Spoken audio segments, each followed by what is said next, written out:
and gentlemen, the show is about to start in 10, 9, 8, 7, 6, 5, 4, 3, 2, 1. Good morning, everyone, and good afternoon or good evening, depending on where you are.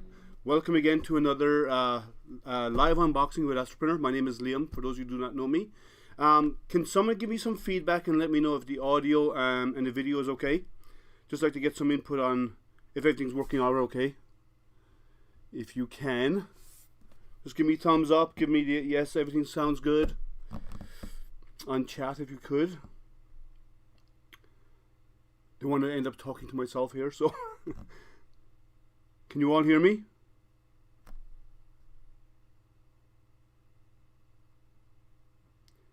No answers. That's not a good sign.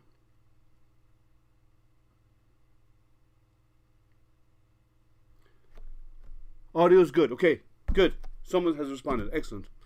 Right. So, I've been talking to the guys at Tenlog, and they have asked me to do a live unboxing and a review, and I'm going to do a live unboxing today, and I'll do the review in a few weeks once I run it through its paces. But let's see, everyone's giving me dabs and everything's saying everything's good. All right, good. Okay, so I'm going. First of all, I want to say hi to everybody. Let's see who's out there. So, Old Curmudgeon, welcome again, sir. You're always an avid supporter. Mr. and Mrs. Diesel, once again, avid supporters. And DJ, I think you've seen you on the channel before, but I do not remember. I'm not 100% sure. Welcome. Marcus, how are you? Welcome again. SPC3D. That's a tongue twister, especially this hour of the morning. Let's see. Mylan, 3D printing newbie. Who else? Nadav. Cool.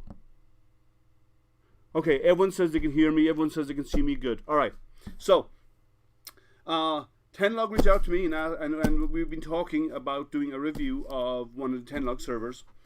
Now, this Tenlog, most of the Tenlog machines are IDEX machines. So, this makes a trifecta of the IDEX machines for this price point and of this size. Tenlog do much bigger, but I've done the RSD, which is JG Maker's IDEX printer, which is a new release. I have done the Wido X40, which is the IDEX printer from Wido, which again is a new release. And now the Tenlog. So that's all three machines of similar price points that are available right now out there in the market today. There are some new ones coming up on Kickstarter. I don't know if I'm going to get one of those machines to try them out, but because it sounds like they're running pricing much higher than what these are, so they may not be in the same price bracket or same physical size. Let's see. Live stream with Dan, I believe. Who's on a live? Oh, yes, that was right, Ann. Yes, we were on live streams with Dan. So, let's get through the unboxing. I'm going to go over a quick high-level overview of what the specs are, first of all. So, this is the Tenlog 3D Pro. It's the upgraded version of the normal Tenlog 3D. It is available right now on Amazon because they shipped this to me from their Amazon store. So, this is available on Amazon right now for $639 on Amazon right now. Its nozzle's maximum temperature is 300 degrees. So it's an all-metal hot end. Its bed is max 110. It's got a 600 watt power supply. That will really help with the heating of the nozzle and the hot ends. It is IDEX, so it's got two dual independent extruders, and they are direct drive. Its build area is 300 by 300 by 350, 350 being Z. And for those Americans out there, that's 11.8 inches by 11.8 inches by 13.8 inches in size. I believe it does have filament runout sensors. There's two versions of them, one with the 2208 steppers, one with the 2209 steppers. And it comes with a 4.3 touchscreen. So, as always, I'm not going to keep the box on my desk. I'll open it initially here, then we'll transfer it over I got a box for the box, so I'll transfer it to the other box to hold this up, and we'll complete the unboxing and bring it up here. I do have a close-up camera for anything we need to do close-ups for. As you can see, I can do a quick close-up camera, so we will do close-ups as the build goes on. And so, shall we get started? Or does anyone have any questions before we get started? If not, I'll just go rip the box open and see what's inside. Well, by the way, I hope you're all having a good start to your morning. It's early for some of you, I know. It's late in the afternoon for some who are in Europe, and I don't believe anyone is on from the Asia Pac region, but which is nighttime over there. For me, if you're wondering why I'm blinking like a crazy man, if it happens to come up, this is allergy season, and allergies affect my eyes. So if I'm blinking, it's because my eyes are being bothered by the pollen. So let's get the box open. Oh, by the way, the box weighs 50 kilos. It's heavy.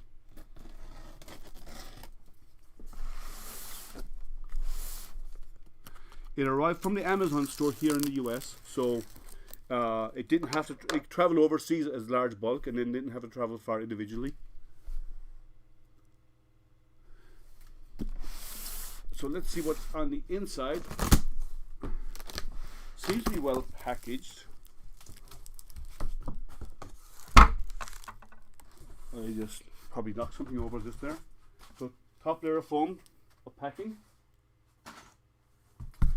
On the very top you get your instructions, and it looks pretty, but it's only a trifold page with the list of what's in the box, assembly instructions, again more assembly on this side, and then a walkthrough of the high level of the menu in the touchscreen. Touchscreen actually looks nice, looks pretty, and some QR codes and so on the back, and apparently a missing image here. Let me do a close-up to show you. There's a blank spot here with indicators, but no image. So maybe you can just draw your own, maybe. And some QR codes on instructions of how to level, how to do the nozzle offset, how to use a printer, and how to use the borosilicate glass bed.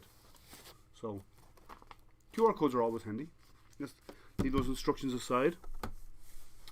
Let's have a look at what's inside. So we take off more foam. Let me go to the widescreen again.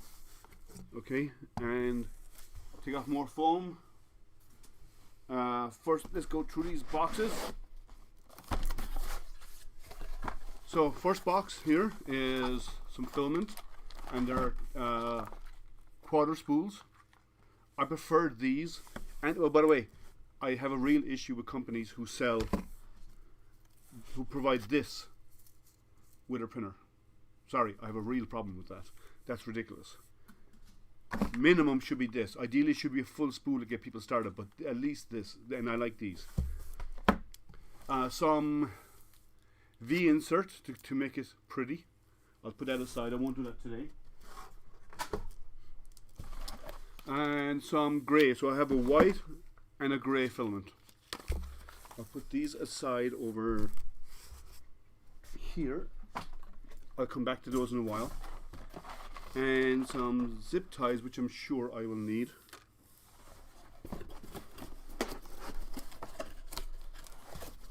Dump that. Box 2.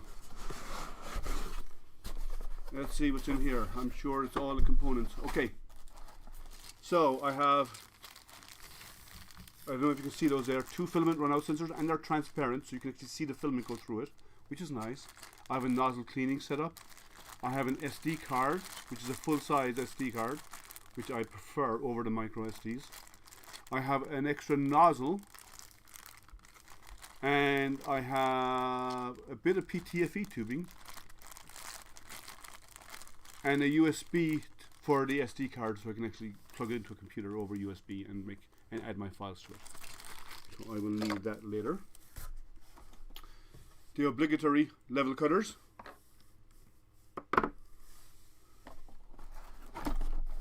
One spool holder. Oh, sorry, 2 spool holders. These 2 cables. Oh, this is a power cable. I will not need that because I have one actually plugged in I can use in a moment. I keep one plugged in for these type of events. These are DB9 connections. These are actually connections to the hot end. Each hot end, which are direct drive, these are the connections from the base to the hot ends to actually power and control the hot ends. So we will definitely need those later on. Let me just hang them right here. Let's see.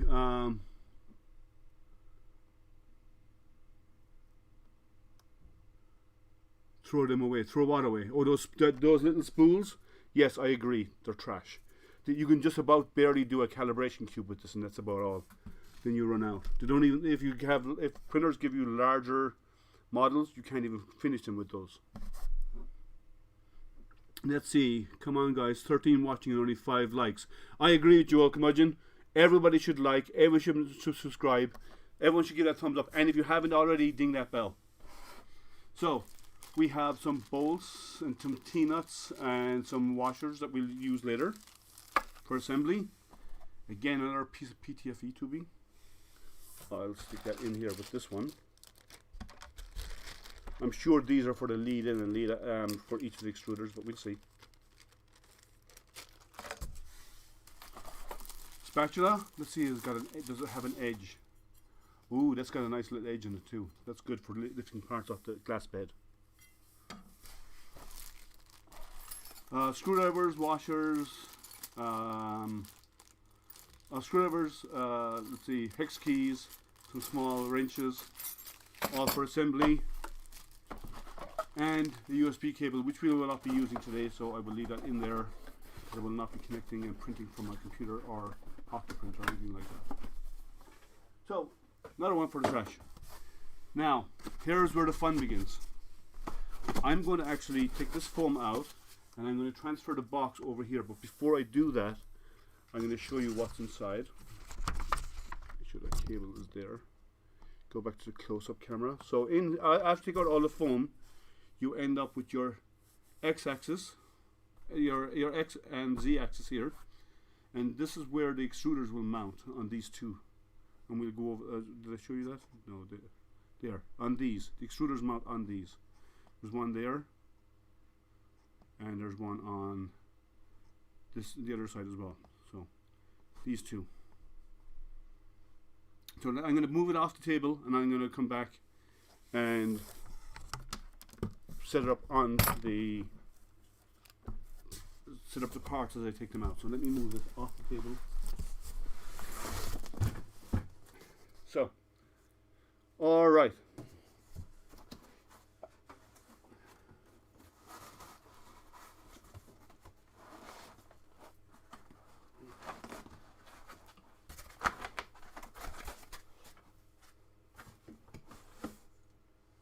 So this is our axis. We have some already connected cables here, which makes it nice and tidy. It is dual Z, which for an IDEX it really needs to be. So it's a dual Z. It is a linear rail right here for the axis, and the print heads actually attach here. On each side we have, let me see over here, we have optical sensors for the Z-axis, and it looks like, let me check on over here, we also have optical sensors for the X. I'm not sure what's on, the Y is also an optical sensor. I'll show you that in a moment. I'm going to put that down over here for a second, because I want to put the base on the table. And let me go over again so you can see what I mean by what's inside the box. Go over to your close-up cam. So there is our base, and it is a glass bed. And on each side here, these two here, one here and one over here, that's your extruder. So we'll take that out in a moment once we get the base out.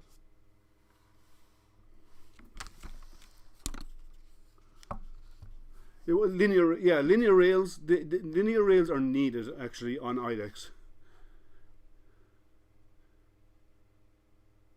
Oh, Jerry, I didn't see you there. Hey, Jerry, good morning. How are you? Hey, Randy, good morning. Half of my filament sample rolls. Yeah, I hate those. I've never opened a package of white Krell, he said. Let's see. Hello all. Good morning, Jerry. Linear rails are nice. Yes. Well, linear rails are needed for IDEX because you need to ensure that both of the extruders are actually perfectly in line with each other. If they're off, if there was wheels and one wore more than the other, or one was too tight and whatever, that will totally change the dynamics of how the printer would work.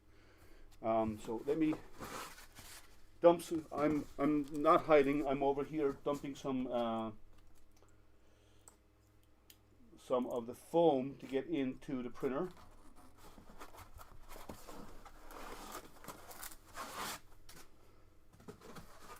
It's very well packed.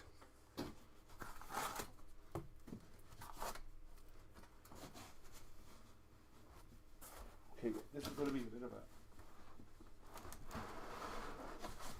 haul to get out.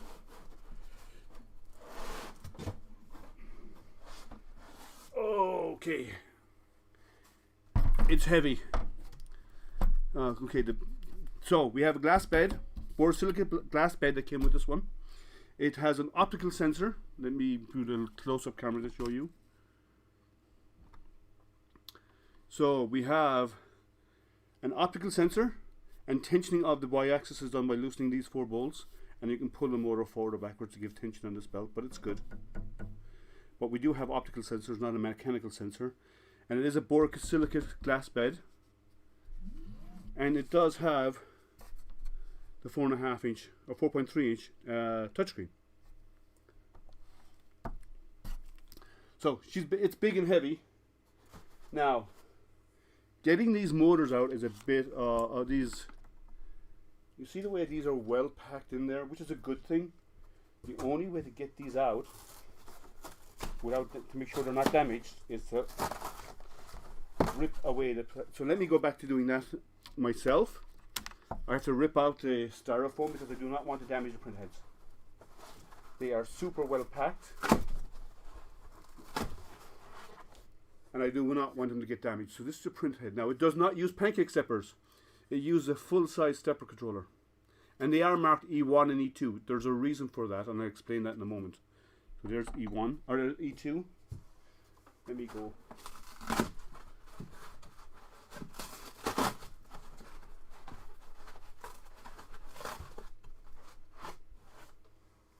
This is E1, and that's the end of the unboxing. So let me dump this. Okay, now I'm here. So yeah, that was a box hitting about 5 things as it traveled. Hey Dum Dum, how are you? Now, the print heads are a mirror of each other, so the cooling fan is actually on the outside. So E1 will go on the if you're facing the front of the printer, will be on the left hand side, and E2 goes on the right hand side. There's also another difference. E2, as you see here on E1, there is no text here, and there is on E2. There is there's an adjustment bolt inside here, and I'll show you that in close up in a moment. Actually, let me bring this up here and go to close up camera. So you have a unlocking nut here, and inside there's a bolt. I don't know if you can just about see the reflection of the bolt inside, but there's a bolt back in there, and that actually adjusts the head up and down. So it allows you to level. When you level E1, which is the master, to actually bring E2 into the same level as it, because you have to have some play on that. And they are different extruders on the inside, I believe. Right, so watch this. I don't know if you can see it very well, but that's like the Creality style hot end in there. And this is a small, but it's round hot end. Because when you adjust the bolt, you can't have it fixed. It needs to be able to move. So they are slightly different. So you have to get them the right way around. Because E1 is your primary and E2 is your secondary. Let's see, they mirror each other. Strain relief in the bed. Strain relief on the bed, it's actually bolted up underneath. Let me move the bed back. I can get the camera underneath there and go up. If you can see in here, it's actually bolted into place so it can't move. So that I would deem that strain relief, so it's not actually hanging on the soldered connections. It's actually bolted in place, and they use the good orange springs, not the cheap silvery ones that are notorious for not being able to hold your bed trammed out properly.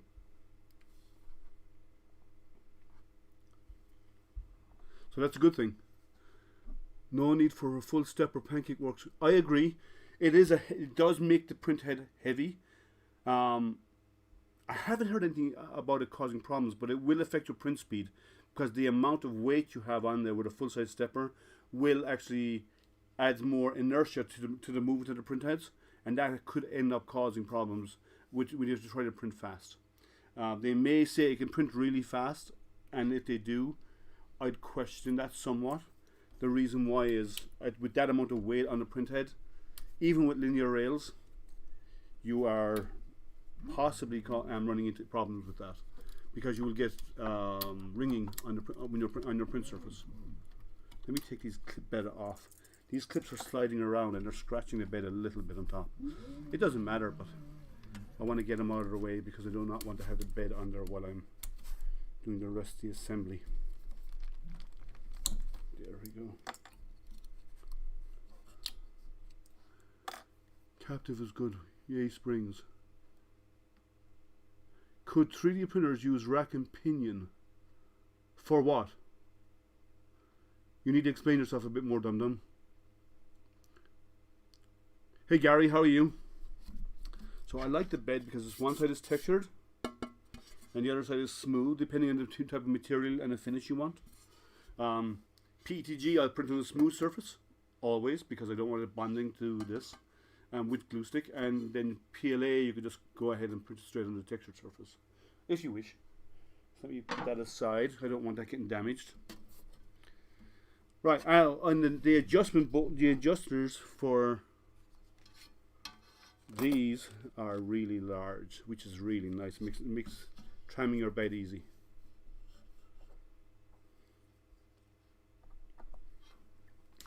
Okay, so we have the base. Let's start the fun, and we start unpacking some stuff. So I know I need some wrenches and some hex keys. I probably will not need that anyway for now. Rails will dampen ringing.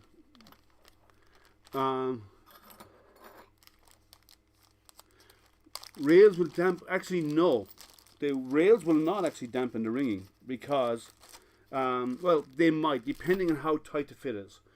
A rail, when the two parts come together, if there's very little tolerance on it, then they might help with the ringing. But you cannot get over the fact that it's belt driven, and belts have a small bit of flex, and the amount of mass that you're moving, decolored.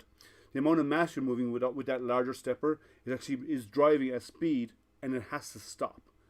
And the only way to stop it, when you stop it, it's going to keep trying to move, which will cause the ringing effect. Because it's like when you're driving a car, you hit the brakes, you do this, even though the car comes to a stop faster than you do. The reason why you do that is because the inertia between you and the car is different. The brakes are applied to the car, not to you.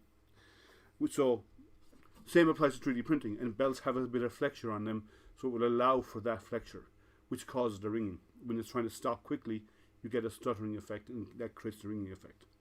So it does help, but it doesn't eliminate it. There's no way to eliminate it. You can't. Let's do a Star Trek moment. You cannot beat the laws of physics. You can bend them, but you can't beat them. You must be too early for Liam to parse comments. He basically said, okay. It's kind of, yeah, the brain is not really in gear yet. Rack and pinion is what CNCs use for linear motion. Zero backlash. Well, you can get, that's because they use ball bearing couplers as well when they're moving, right? They don't use wheels, and that actually makes a big difference. Hey Matt, good morning. Hey Jesse. So it does make a difference when you have, if you're on a screw and you're using and it's a ball screw, so there's ball bearings in the drive unit, then you get little to no backlash. But to print that has a speed performance issue, and these are NEMA 17s. NEMA 17 steppers would not be able to handle the torque of that. You'd have to go up to NEMA 23s, which is why CNCs all use NEMA 23s. It doesn't have backlash because of the ball bearing in the coupler. It actually there's no play in it because they fit tight, but they move also. Okay, so let's get this thing assembled. I'm going to turn it this way because I know, actually no, I'll turn it the other way because I need to flip it onto its side to do the assembly, and I may have slightly regretted throwing away some of that foam, but let me go grab some of it.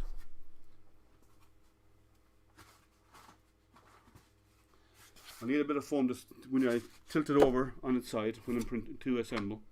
So these cables, also, so this is the bed is already connected directly in the standard one. The bed was connected back here using a airplane connector, the screw-on connectors. This is the Pro version, does not. And let me get my axis. What does it say? Certificate of that it passed its test. Okay, that's good. I don't want one that doesn't pass its test. And we have to be careful of these cables here on each side. They're out of the way. So there are two. I can do the close up. There are two holes here, one on each side. This is where the screws will go in, and you screw it in from underneath. And the reason why I got the foam is these motors are sticking out, and I want something to put it on so these don't rest directly on the table. Okay, see, it will stand, it will not. So temporarily prop it there while I get some other stuff. Okay, I want to unpack. I'm assuming it's these four large bolts to hold in the axis. And I'll make sure I get the appropriate wrench to put it all on. And put the foam to the side here. Move that camera. Oh!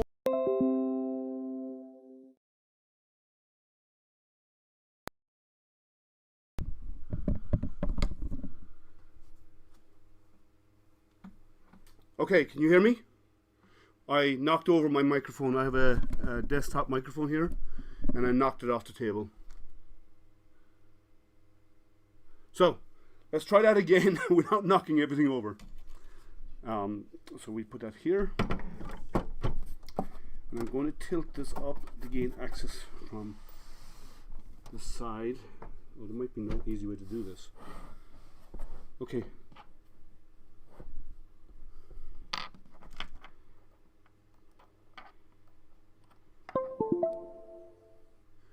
Can everyone hear me?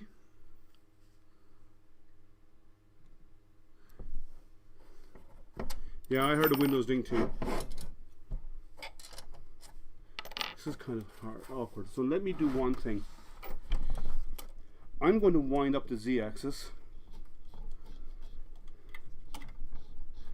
because then I can hang it over the edge of the bed without doing any damage. I think it should come that way, because where it is right now, it kind of makes it hard to do the assembly. At least with this up higher, I can tilt it over on its side out of the way, and it's hanging off the edge of the bed or the table.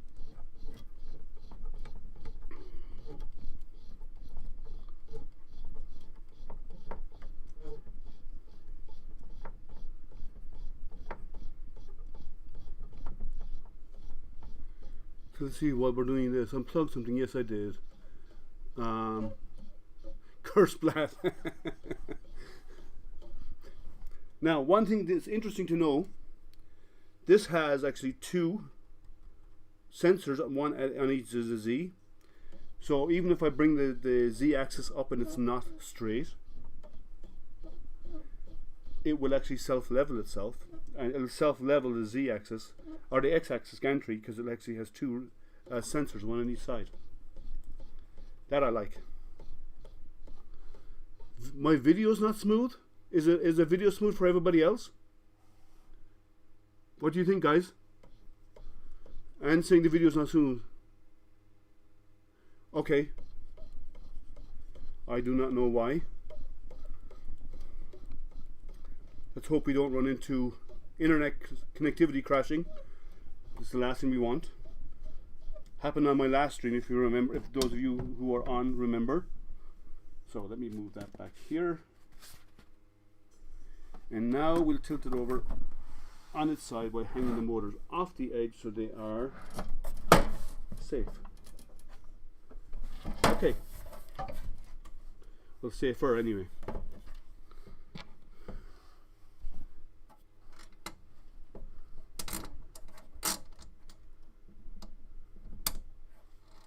Let's get this one started.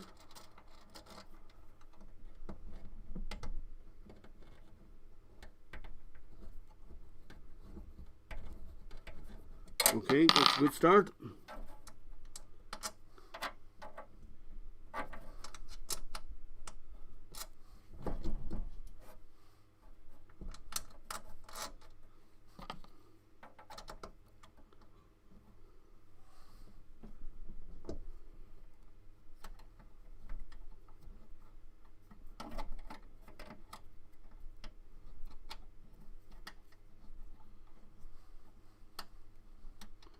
Video freezes periodically. I don't know why that's happening.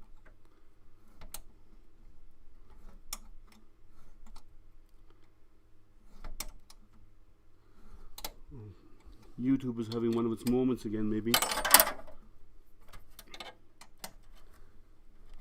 YouTube does that every now and again. It has moments when it sometimes it does behave, and other times it just does not wish to.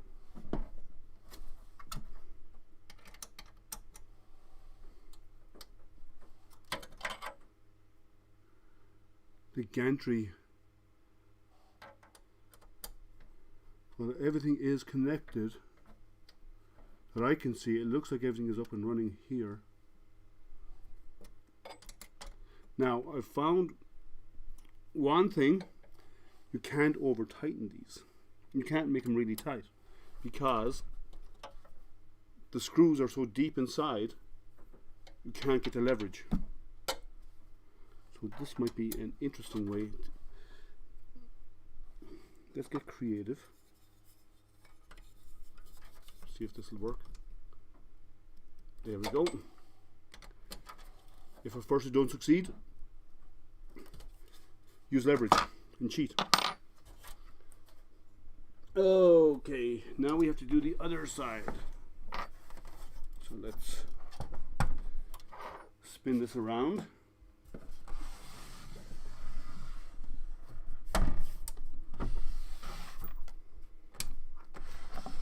While I'm here, before I do anything else, on the side here, the voltage on this is set to 115, which is good for the US. I hope they ship with 220 on it for anyone in Europe. Be sure it's right. Because if you plug in the wrong voltage, you'll have a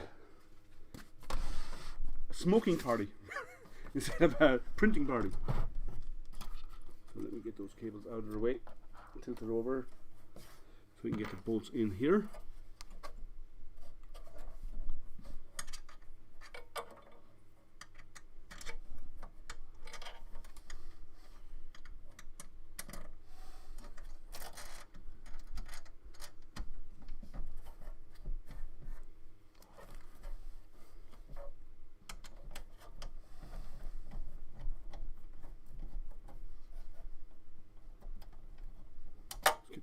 Started.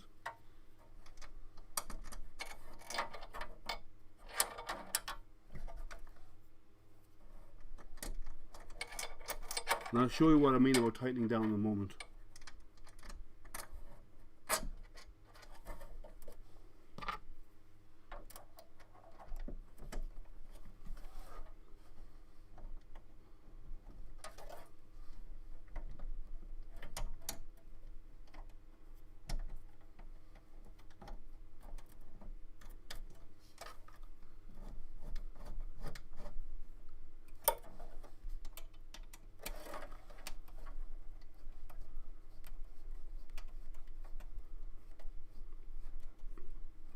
So let me get the close-up camera and show you this.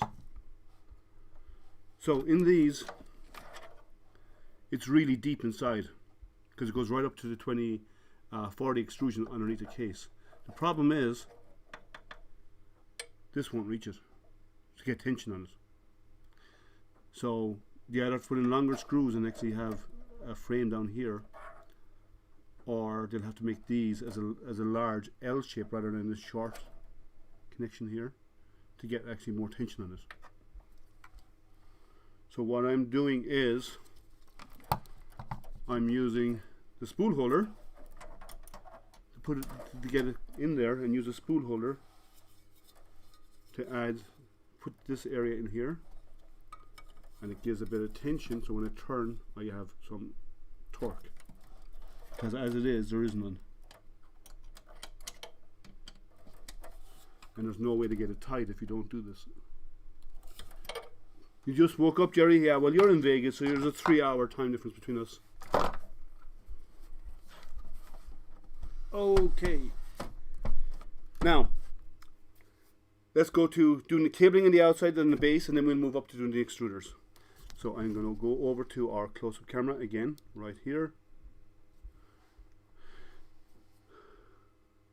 Hacksawing the side of the panel would work, but that would actually change the design, and I'm not going to do that right now.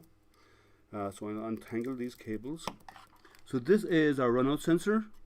This is the extruder 2Z, and this is number 2Z. So this is the runout sensor that will go on here. That will go in. This is Z runout. Plugs in here because that says Z2. Yeah, so it plugs in here, and these are keyed. And this is Z2, and that is for our stepper motor.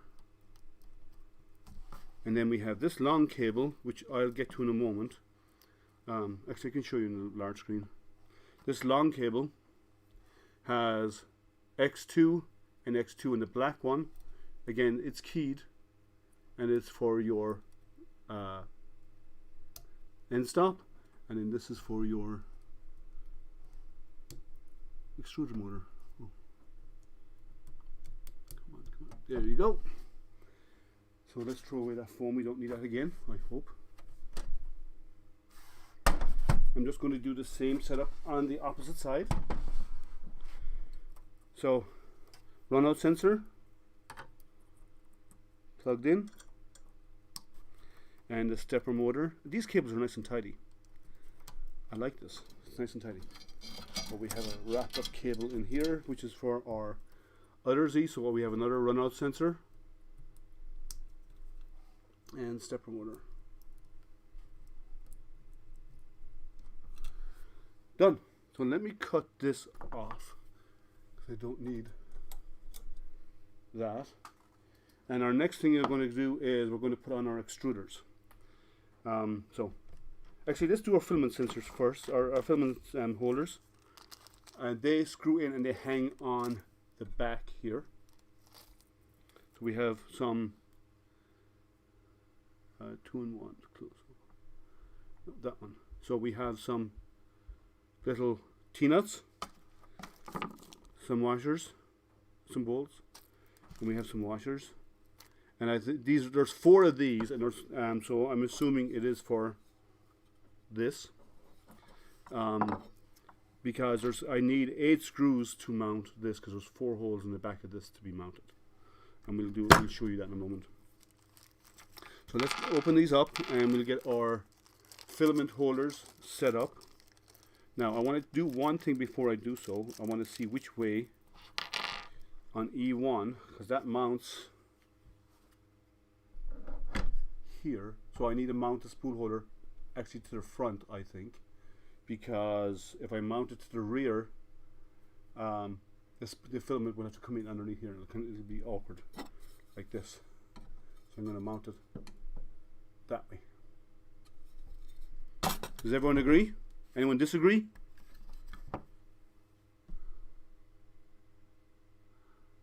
Oh man, the cable mismanagement could be epic. Well, actually, these cables are not bad. Actually, these are nice and tidy. I do like some of the some are actually worse than this. Some are actually a little bit better. So it is what it is, but it works. I think it's okay. I've seen worse. Did you hear about the comet that was passed by Earth about 1 million miles? But no, it will not hit us, because you're talking about Apophis. Apophis has been, NASA has says it will not come anywhere near us. They've actually looked out to the next 100 years and we're good, or more, or they've looked even further than that, 500 years. So they've did recent analysis of it and they said no, you're all good. So don't worry about Apophis. Is it true that PETG and PLA don't bond? No, it's not true. You can do a PLA and PETG together on a print. Yes, you could. And you could use PLA for supports, because you need that would also work, but they actually do bond. So what you do is you print a full your support interface layer would be as flat and smooth as you can make it, and then you'd print over a little bit above that, and is what you do, maybe about 0.4 or 0.8 of a millimeter above of separation is what you normally do. We don't have IDEX. Heard it somewhere. Did you hear about that? We covered that. Mine said mount in back. Well, do you have one of these, Randy? Let me see how they've mounted it. They actually do have a mount on the back. I don't like that. Well, I suppose it'll be okay, but I don't like the filament having to come over here. Well, let's do it then. Let's mount in the front, as they say, because I haven't even looked at the instructions yet, to be honest. Let's see what the instructions say about mounting the spool holders. It says mount them on the back. So let's do that then. Saying that, I'll probably get annoyed with them and move them around. To be honest with you, I will probably end up moving them. So, T-nuts. Let me do this.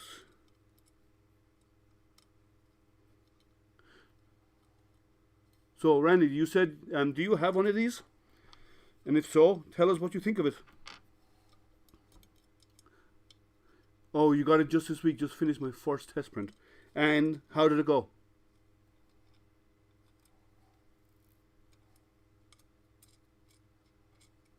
I'd like to get your, not to bias me, but I'd like to get your input on what you think of the printer, because you've had it a week, and I know you've just done one test print, but still, it'd be nice to hear somebody else's input on what they think of the printer.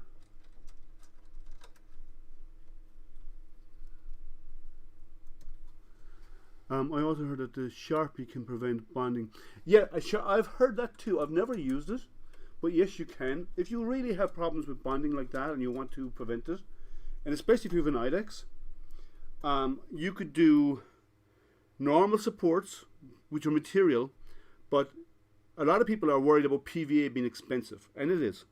But there's a little thing you can do in Cura or in other slicers called, and what you do is you actually only use Extruder 2 on your support interface layer. So you print PLA, you print PETG or whatever material you're printing, and you even print your supports out of it. But the support layer, where the two bond, where your support and your part come in contact, the Extruder 2 kicks in, and you print Extruder 2 with your PVA glue. That way then you're using very little PVA, because it is pricey. But by doing that, the amount of PVA you use is minuscule, because you only build about 3 or 4 layers of it in a small area and the supports, and that's it. And then when you're done, you put it into warm water and the supports fall off because they're only adhered with PVA glue. You could also do it with hips. Hips is okay, depending on the material you're printing, but I find hips it doesn't dissolve. It does soften, but it still stays as a gooey mess. It's hard to get rid of. Whereas PVA will totally dissolve in slightly warm. I mean, lukewarm water, PVA glue will totally dissolve and just become a cloud of material in the water.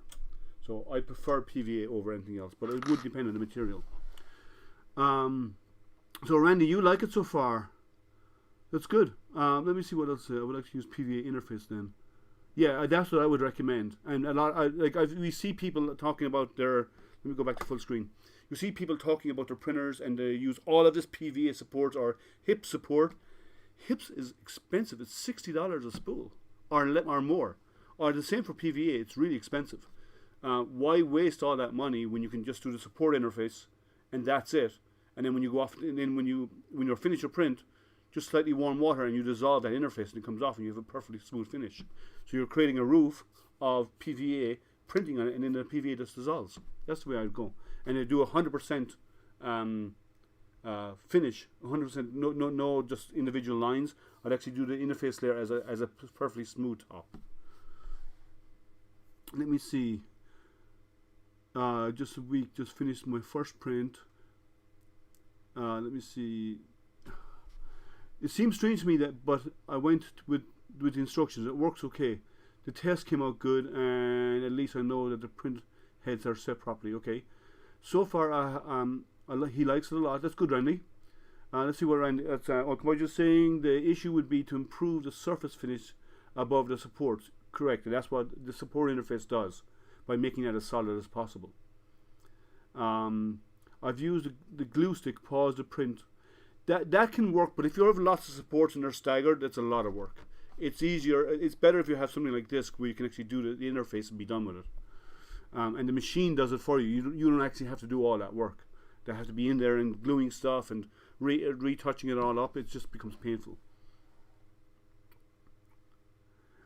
Yeah, I agree. It's only good for large areas of overhangs. If you have lots of small, it doesn't work. But it would work if you have a large overhang area and you just want to do support there. As long as it's flat. If it's angled, each time it prints, you'd have to top it. And it prints, and you'd have to top it. It's a constant job. Yeah, for slopes, it would not. For anything with a sloped surface, it would not work. But the support interface layer of PVA would, if you had an IDEX machine. So let me see. I have the spool holders on. So next we go on and do our extruder. So let me turn it so you can see. And I will bring the other camera around in a moment. I don't want that knocked over. So we have E2 and E1. Let's put on E1 first. So E1 is fixed, and E1 attaches. I can actually bring the close-up camera up here. So E1, this sits in to 2 and 1 for the close-up. Let me see. So this area sits in here, and there's 4 screws that come in the back to hold it in place, and they go in with washers.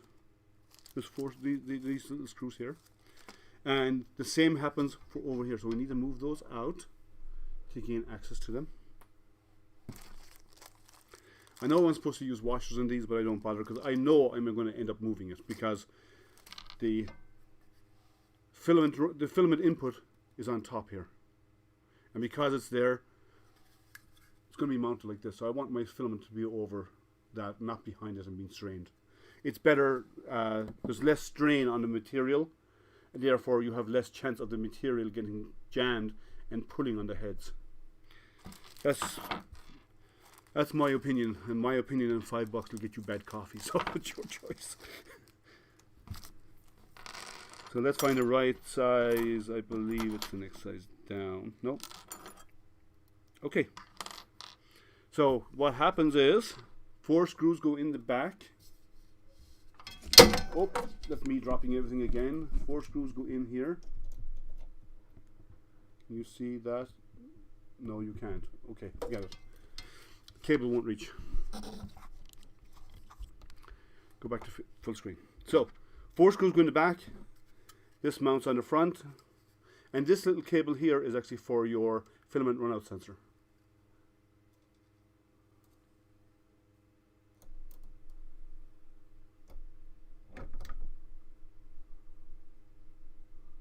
I like the way these are keyed.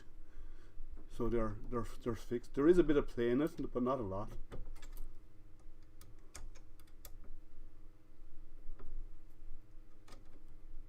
Let's get those on loose. It's funny to have a love-hate opinion of supports. They keep overhang slopes from curling up more than preventing dropping. I think it depends on the angle, but yes. I can pass 80 degrees. Some printers you can do 80 degrees, and it depends on. Here's a little trick. Sorry, I'm hiding back here. I'm trying to get this attached, so please excuse me for a moment.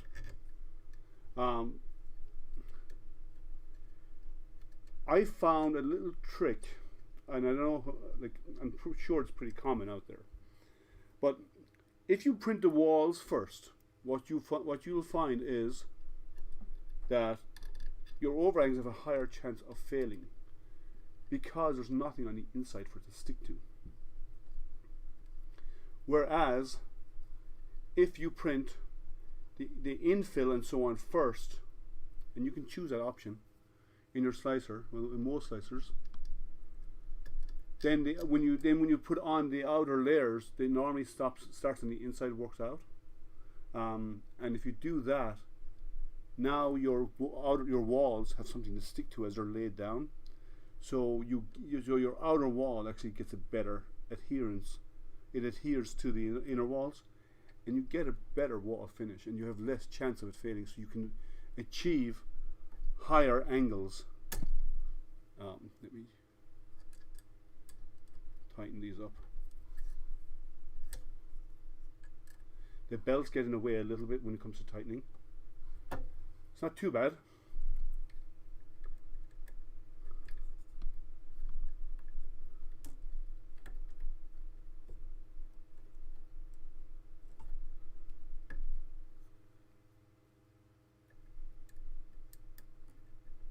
Well, I find that actually, especially when I'm trying to use as little support as possible, that actually ends up with a better finish, because each layer that goes down, it sticks to the inner wall.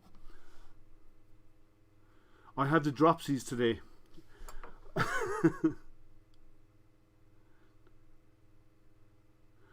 I did not know it says that. No, I don't know why that is said, because I didn't. That's not what I have set on my stream, and I cannot change it right now. So while I'm streaming, I'll have to fix it afterwards, and which is easy enough to do. And I'm sorry for that if it says that. I do not know why. I had some issues with the stream starting off earlier, which is why I started 30 minutes early and then stopped it again, and then when it came back up, it came back up wrong, even though that's not the title I set. And I don't think I can change it on the fly. If I do, I might break it, and I don't want to do that because we're. Let me see. Fun. Edit. Oh, I can actually do it. EQ maker. Okay. Yeah, let me change that. I can do it now.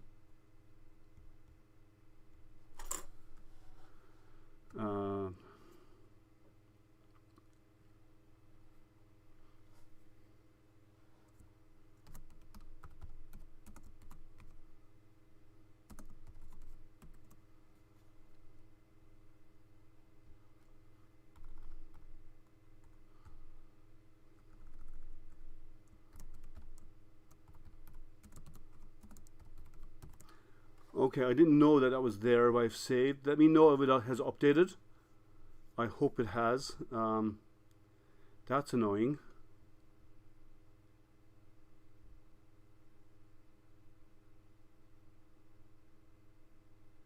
Okay, does it has the name? If you refresh your browser, let me know if it has updated. I hope it has. I've seen some intermittent stuff happen with YouTube recently.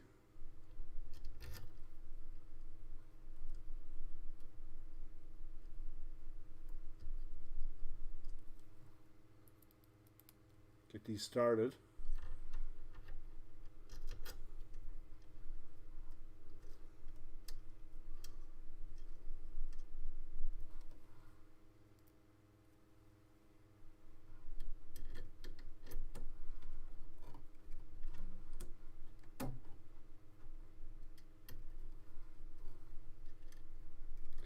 So these are easy enough to put on. The belts do get in the way of tightening a little bit. I think the hex key would need to be longer with more, so you can get the torque on it, because you do need torque on these. You do not want these moving around.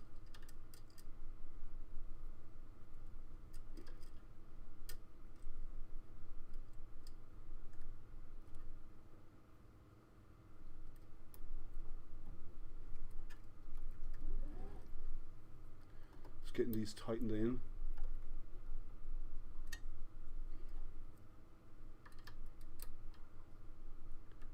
You know, this would be fantastic as a quick with a quick exchange, the quick changer. It'd be a nice addition to this printer.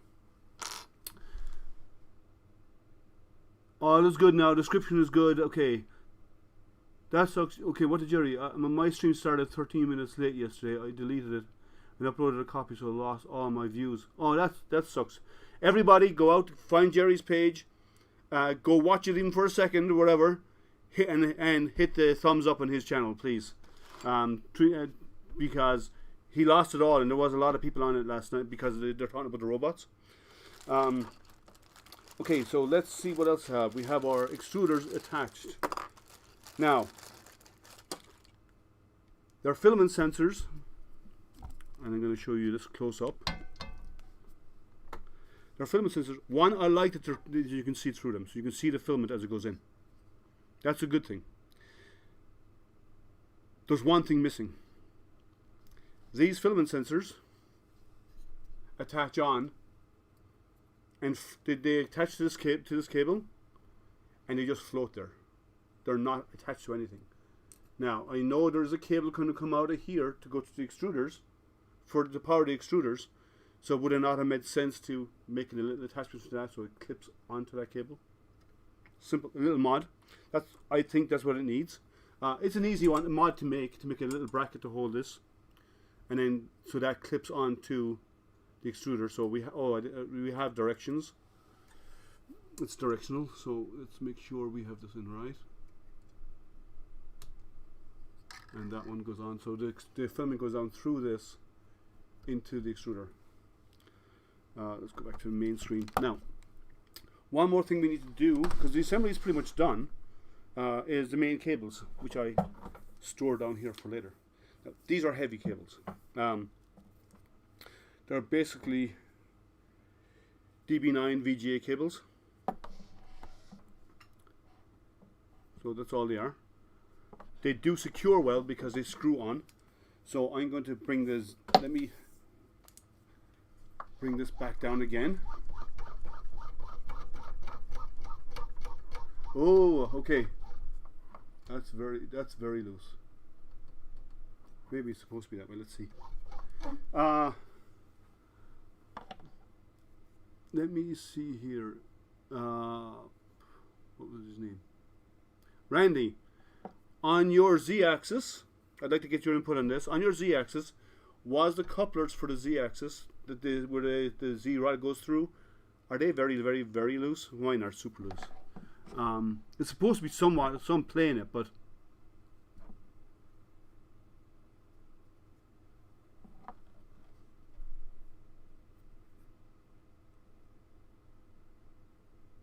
let's see. Everyone's saying hi. Lost a live chat. Yeah, well, we'll get it somewhat populated anyway, because it all helps with your channel, right, Jerry? So these cables, let me move this down so I can actually have a bit of room.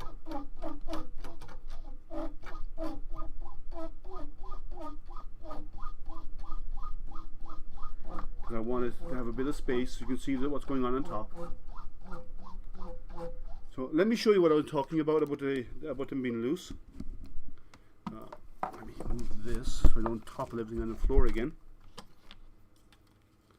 Right back here,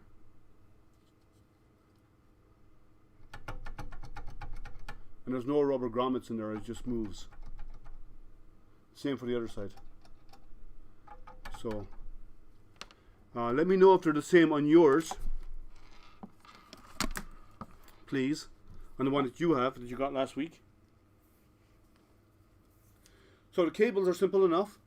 They plug in on top with these connectors and screw on. There's two connectors on the back, which I'll show you in a moment. Let me just get these fixed in place.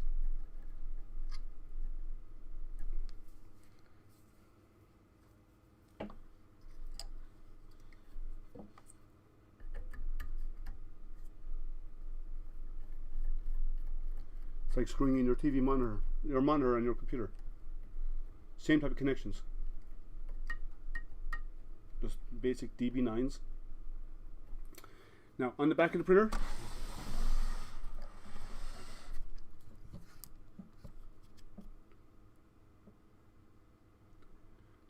we have these two connectors. Extruder 1 goes here, Extruder 2 goes here, it's all labeled. Now, these cables, if hanging loose, are a problem because they will get in the way. Let's see if it'll reach. That might actually fit. It doesn't say in the instructions how to run the cables, does it?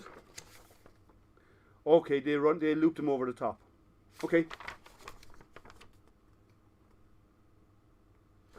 So even in the instructions, they're hanging them over the top. Rather than having cable management here, they're actually just hanging them over the top, which is okay. That's what I thought it might have been.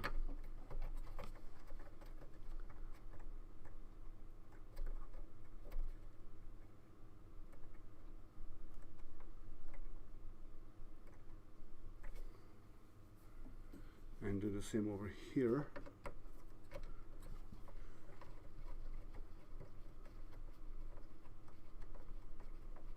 I still worry about, oh, I never did this, sorry, I didn't put this over the top. I have 14 printers and I have never done an unboxing with them. Maybe I could do too. Yeah, I do some reviews, but I don't do a lot of reviews. I'm going to start doing more. I'm going to do an actual detailed review on this one. But I like the live unboxing because people can ask questions, I can interact with everybody. And I like that side of things. Hey Renee, how are you? Ram Design.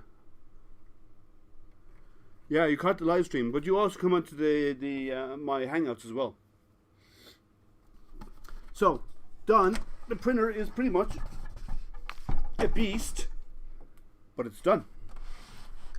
Now, there is some configuration to be done on it because we have to level the bed with Extruder 1, and then we have to do the offset with Extruder 2, and there is going to be a Z offset as well, I believe. So let's get the bed on it, and before we do anything else, let's clean that bed. IPA is our friend.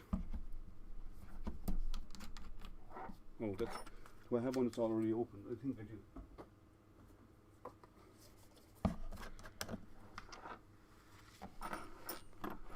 You are always concerned.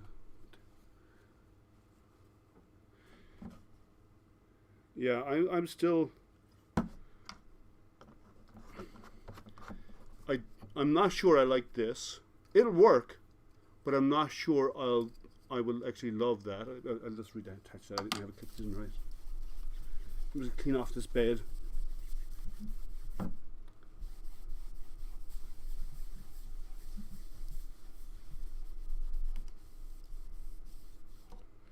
Clean my hands actually. Oh. I touched the Z-screws. I don't want to get the grease everywhere.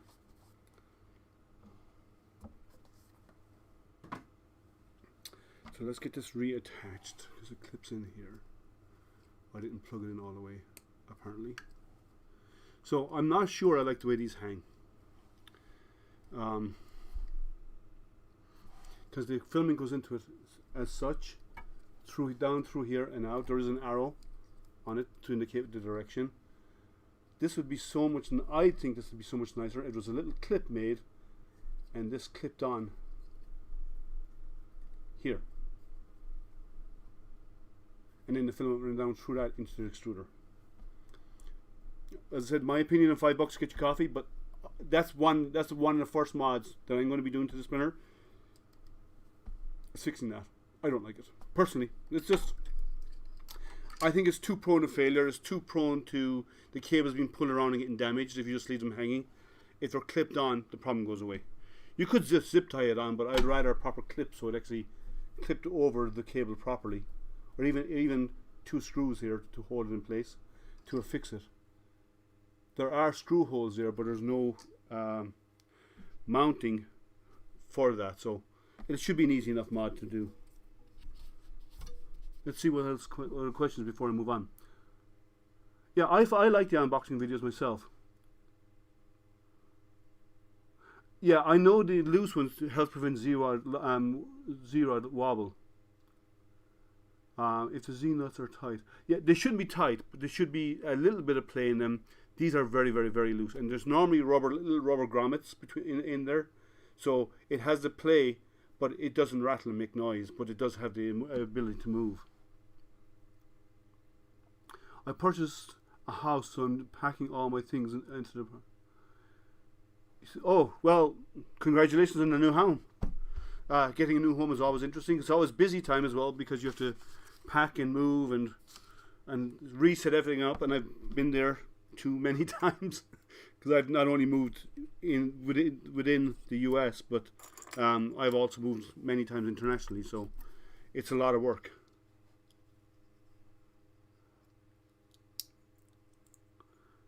Those sensors are a bit odd, just the tip, the small piece of. Yeah, I assumed it was for that to do the feed in. Oh, it came apart. I assumed it was a feed into the extruder. But I would like a bracket to hold that in place.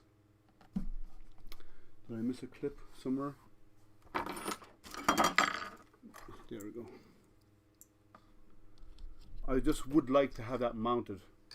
So these are the feed in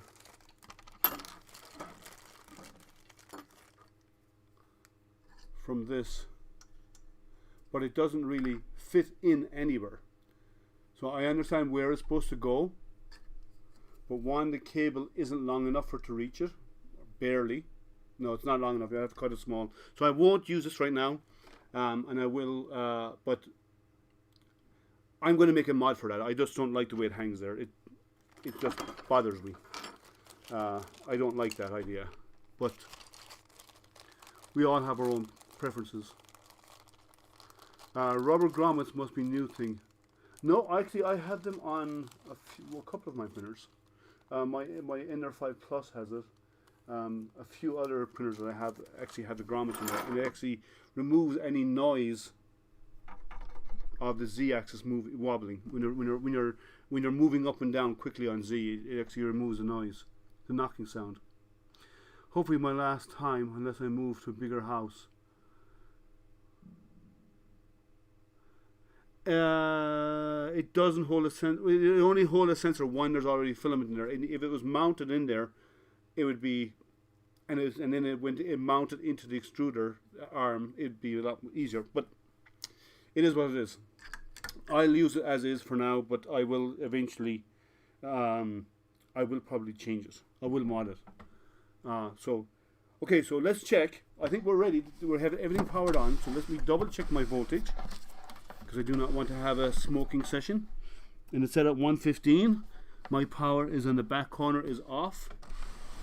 Everything seems to be ready to go. It holds the sensor. Okay, so power connection is back here, and it's fused, which is nice. The power input is fused, and we can. I'm going to put the small camera on the screen so we can get to see what's there. I'll do a 2-in-1. We'll do the main, so you can see the screen here. Let's power it on. No smoke, good sign.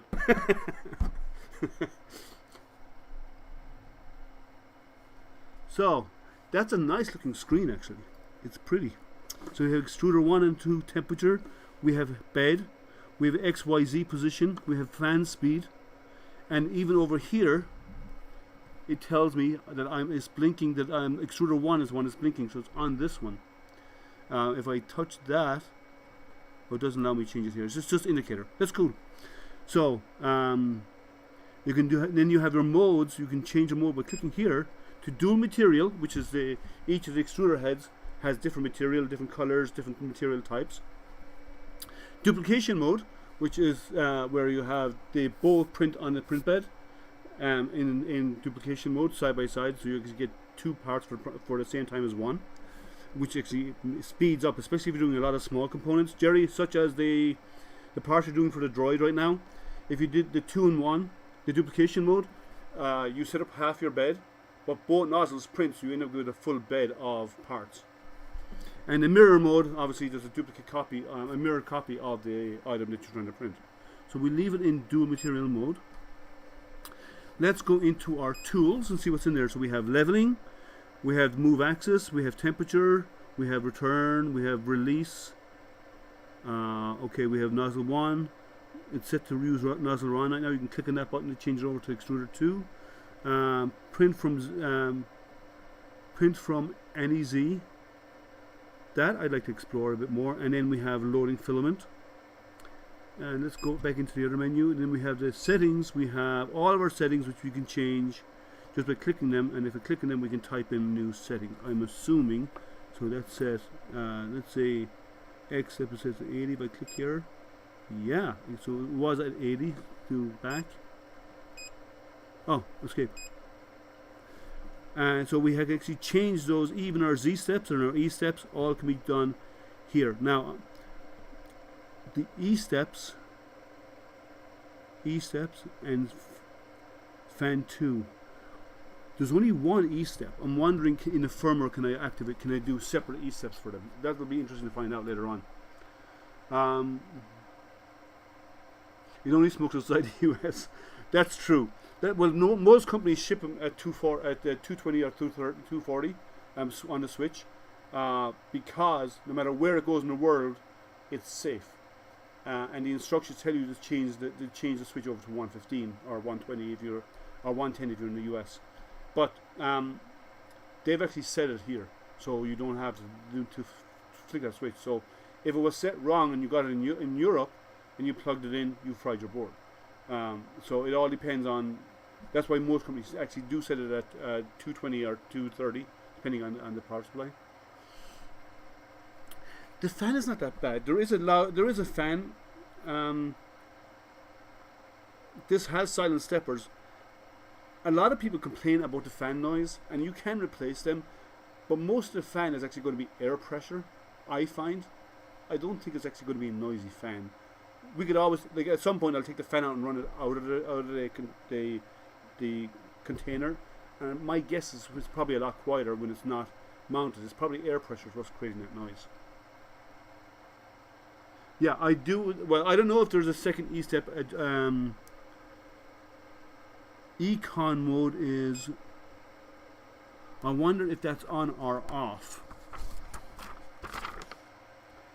I'm hoping it's off, because Econ mode is something I never want. What Econ mode does is, when you're printing, part of the way through your print, about 50% of the way through your print, it turns off the heated bed.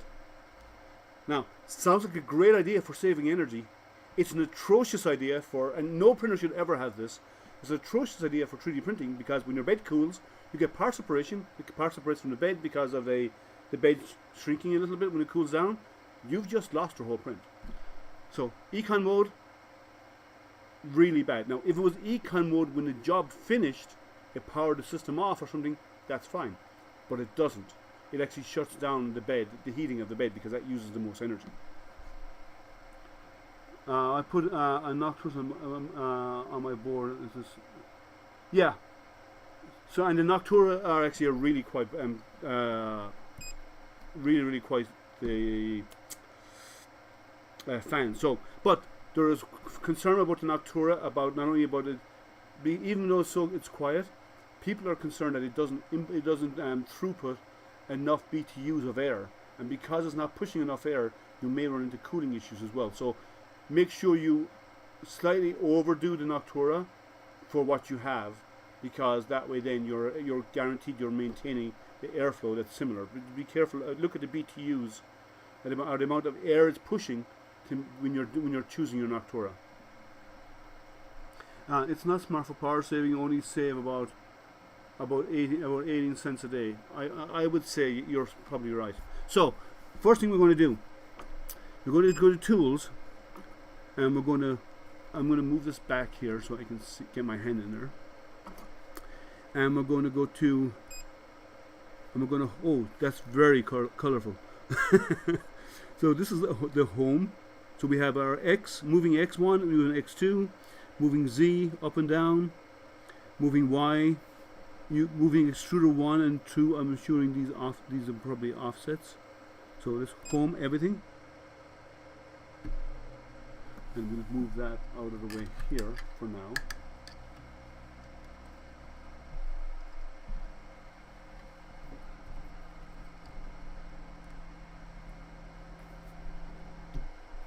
That's very quiet.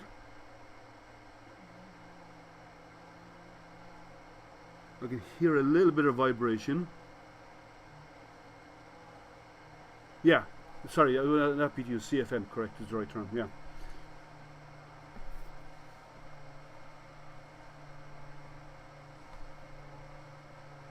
There's a bit of vibration on this side.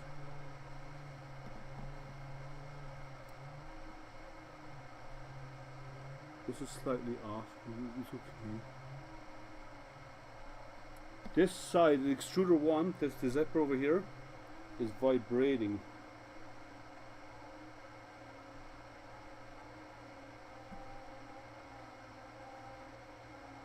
It could be because they're off kilter because I mainly wound them up.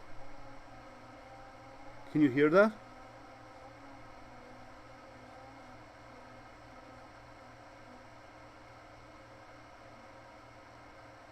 So let's see what happens when you level. They were out of kilter because this one stopped and that one came down. So let's see and try move Z up again.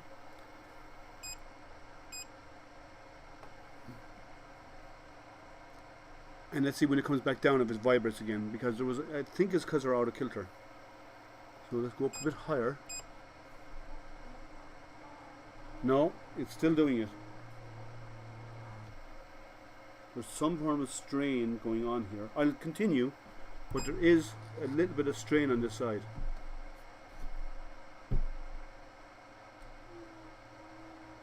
It's actually on both sides, they're vibrating a little bit. Maybe it's one transferring through to the other.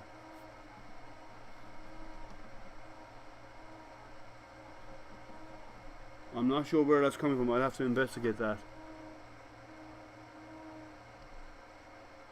So even you can hear it, and my microphone is probably tuned more for me than the printer, and it's about 3 feet away from the printer, 2 to 3 feet away from the printer.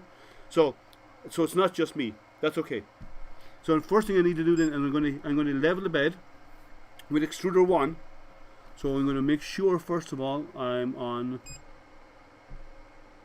Okay, that's extruder 2. I'm going to go back to make sure I'm in extruder 1. So this one engages, and then I'm going to have to heat the bed. So we're going to go to temperature, and I'm going to go to nozzle. I'm going to set this to 55. And then over there to nozzle 2, we're going to set that to 55 also. And then I'm going to set the bed to, oh sorry, what am I talking about? Nozzle 1 should be 200, sorry. Where am I? 2. Nozzle 2 should be 200. And the bed should be at 55. I don't know why I did that backwards. Oh. Now she's getting noisy. A couple of extra fans are kicking in because the inside. You hear? Everyone can hear that?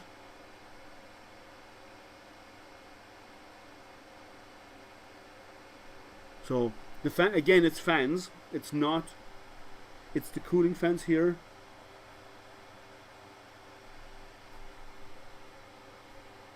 They are moving a fair bit of air, and there's extra fans. So these two fans have come on, which is expected, and below. So let's sheet of paper. I have some right here. Here's one I made earlier. Yeah, it is. It's okay, but it is there, and lots of people saying, "Oh, I expected silent printers. I expect silent printers," but you can't have air moving and be silent. The Z steps don't sing to you when they're moving. There is a vibration, and I will investigate that. But it probably needs me to loosen something here, bring it all the way down, let everything settle, and then tighten it back up again. That's often the case, because when they're put in place, they're really tight, and if you loosen them, bring the Z all the way down, the Z brackets, loosen them, and then let Z settle itself in position, because there's a bit of strain on it, and then tighten it up. That actually gets rid of that. But I'm not going to do it now live, but I will do that. So let's see, bed is heating. Let's go back to the main screen and see how things look. So nozzles are already at 200 and bed is closing.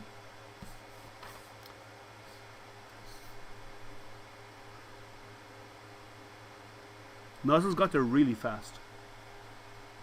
Yeah, well, the first sound we heard was probably the PSU fan, but I'm sure there are other fans in there because it is using 2208 or 2209 steppers. I'm not sure which ones, but because of using those steppers, it does have to move air across those. They have heat sinks on them, and you need to blow air across those to cool those because they are silent steppers, but they do generate a lot more heat.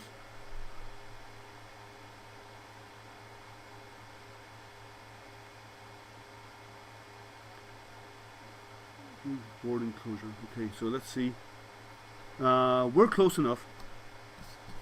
So we're going to go to tools. I believe I saw it there. We'll go to leveling. So again, let's rehome. Make sure everything's home first of all. We're on Extruder 1. Yeah, that vibration is going to annoy me. And we're going to go to position. Let me do one thing. I want to. There was a bit of material in those.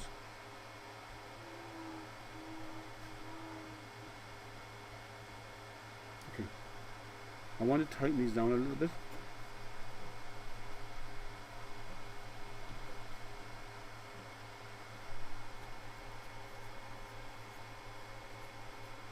I'd like the springs a little bit more compressed when I do my first leveling.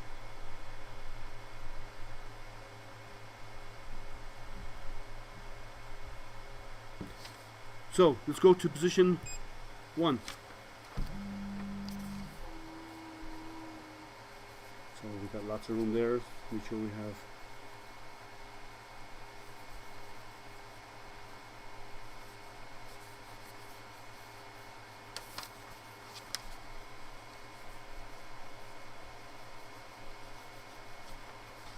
Okay.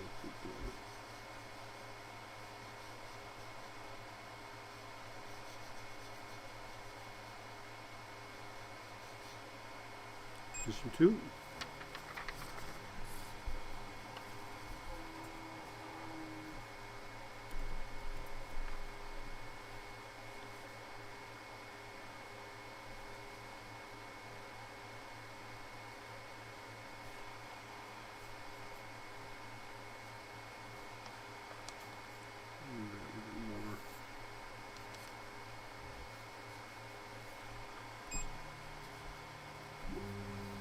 I'm going to do 2 passes of this to ensure it's right.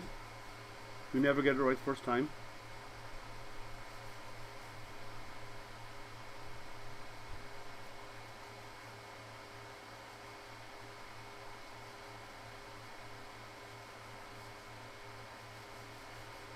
Okay.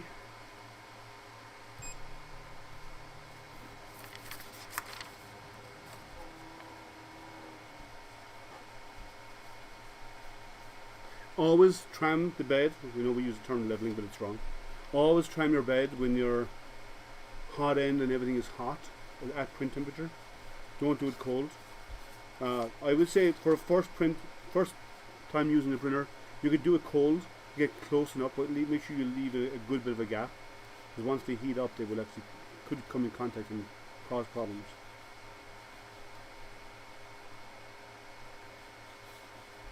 Okay, go repeat again.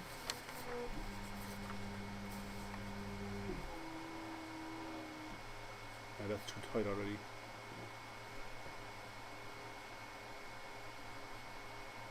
This is why you do it twice, at least, if not 3 times.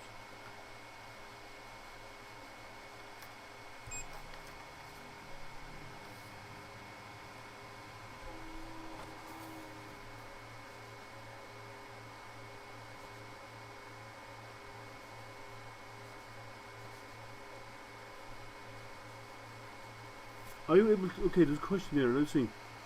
I bind my springs then back off to, yeah, I do the same. But there was a Z end stop, so I'd have to move the end stop, so I decided just to use as is. Are you able to lock the corners in some way so you can have them correct?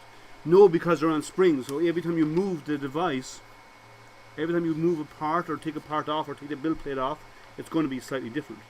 So you can't do that. Now, what you could potentially do is get rid of the springs altogether and go with the silicone stops, and you can get silicone grommets to come in here, and they actually will hold level a lot longer. They'll hold the tramming better, and because there's no movement on it, and you get rid of the springs. But when you have springs in there, no. But replacing it with the silicone will actually solve that issue for you. Well, it won't completely solve it, but it will greatly decrease the need for tramming the bed so often. Round 3. The yellow springs do stay put better, but the silicones that replace the springs fix it. Now that might require you to move your end stop, adjust the position of your end stop a little bit, but there is less need to tram because they don't move like the spring does.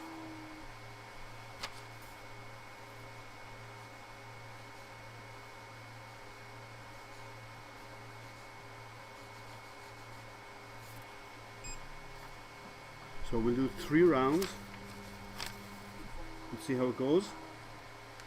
See, that's already tight again. There we go. This is why you do it multiple times.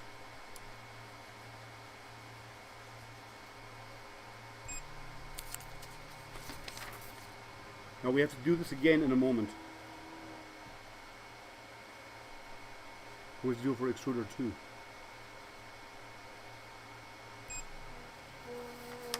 I'll do the last quick check to see if it's good. Yeah, that vibration is annoying me. Something has to fix that.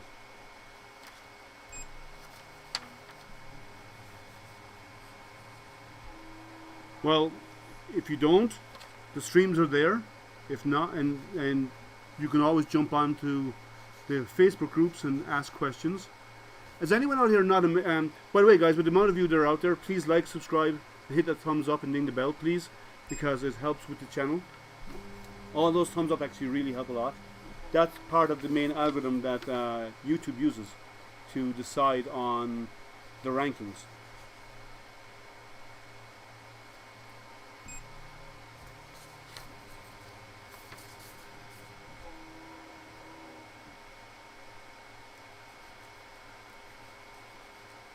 Okay, just do the home position again, and then over here. Now I'm going to switch over to Extruder 2, and then we're going to offset Extruder 2. That's a little bit tight. So what you do is you pick one spot, and that's there. So I'm actually going to switch to Extruder 2. And Extruder 2 is going to come out.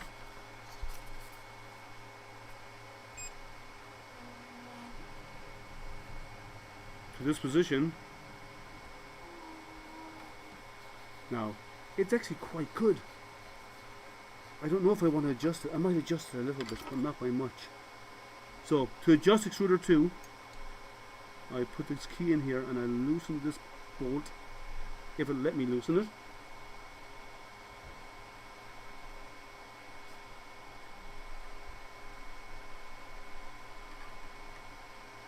There's lots of groups out there. You can go on to I have a group called 3D Printing IDEX. It's not a huge group, but it's gaining popularity quickly. I also you can all go to Jerry's 3D Printing and Painting. So I want to raise that up a fraction.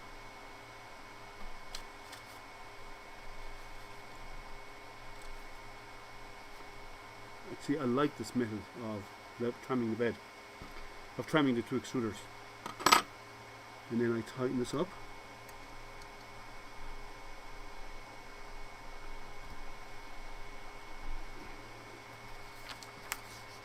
That works.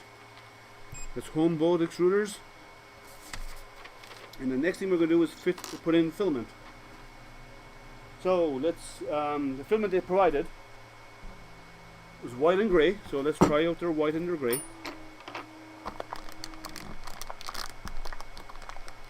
Oh, good idea with the cam. I don't know what you mean by, what are you talking about the cam? Oh, when they were having the two screens?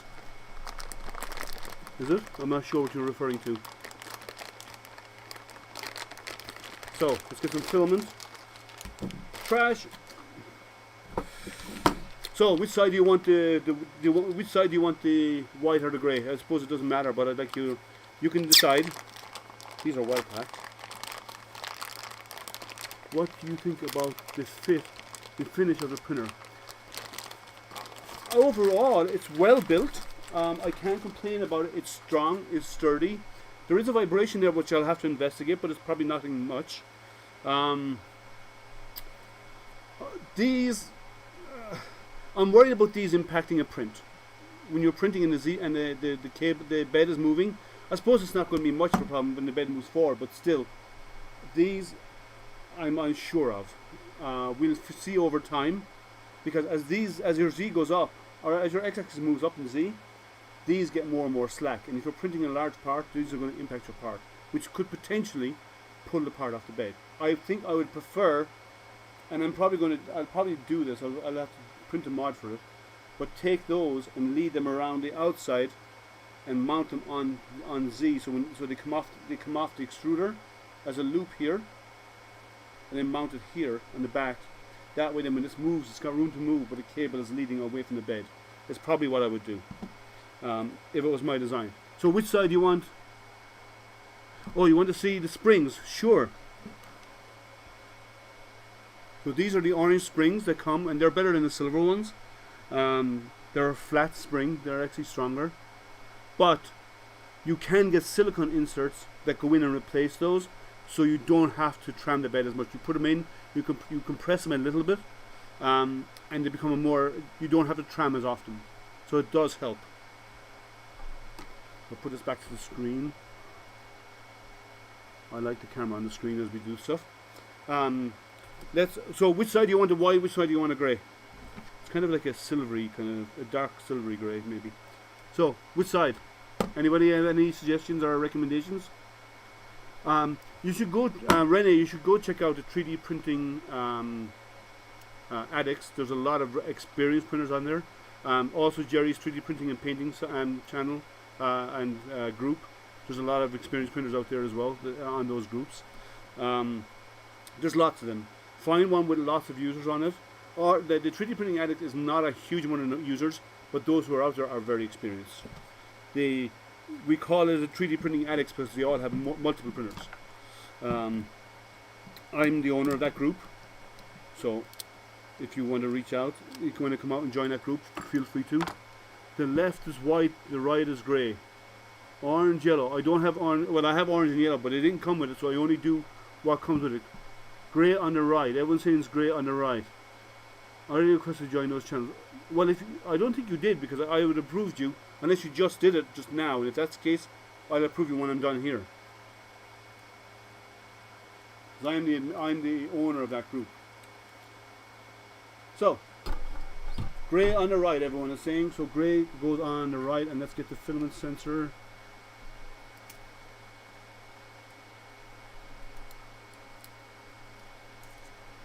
And we feed it down into the extruder on the right. Yeah, I don't like this. And I've noticed one other thing that's missing here. For an IDEX printer, it's got no purge buckets or purge area. Like the Artist D and a couple of others have a purge bucket on this side. Others have a purging area that when it comes over and it wipes the nozzle off. So without a purge area, a purge bucket, you would have to have a wipe wall around your prints when you're doing two extruders. Because when you print with one, it would ooze while it's sitting here and then moves over, and then you'd have to wipe it before it goes onto the part. So you'd have to have a wipe wall around your part. That can lead to using a lot more material, and it can lead to you may not have enough time to clean it before you use it. So let's put this on here.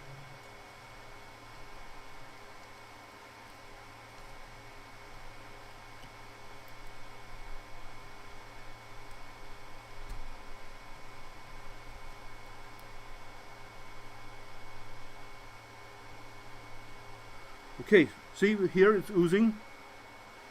You have to wipe that before it hits the part if you're doing a two extruder, a two color, a dual extruder print. Whereas you have no wipe. It could be easy enough to make one. We'd have to mount it on here and have it sitting underneath so it actually wipes the part off. And I'm sure there's mods out there for that, but this oozing will be a problem. So everything will have to have a wipe wall. Yeah, ooze shield, yeah. Some printers, I guess here, from the filament, some of them call it an ooze shield, some of them call it a wipe wall. It varies. Is the owner of Chris's Basement here now? I don't know. Is he here?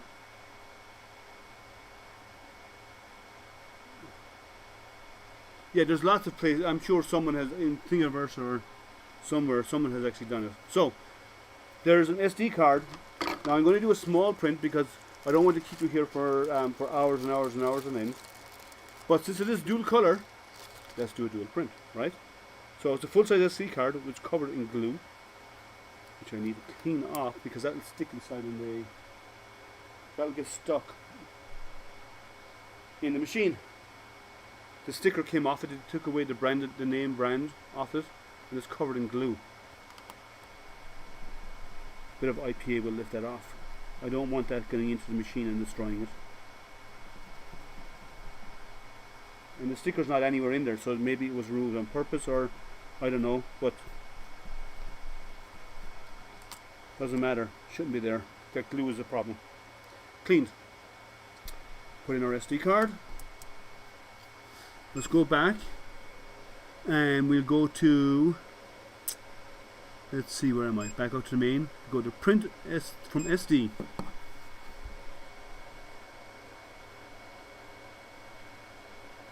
Let's see, we have 4 by 30, 20 by 20 by 20 G code.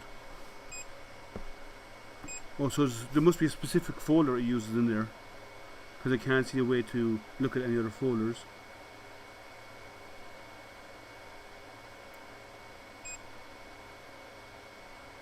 Start printing file. Everything's hot, so it should print straight away.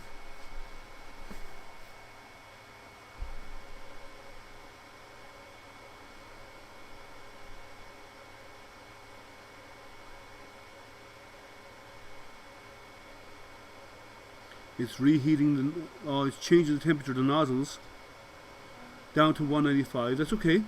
It's dropping the bed temperature to 35. So let's see if that works. I normally print PLA hotter than that.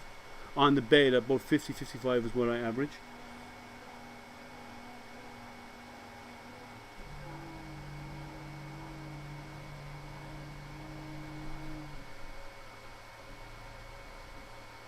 The bed tram is not good enough, so I'll have to loosen these out a bit.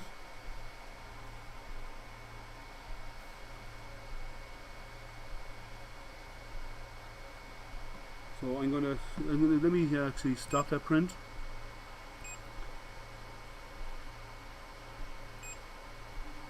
Now to think about it, apparently my bed trim, I did loosen it, I did set it better, but it wasn't good enough at the time, so let's fix that.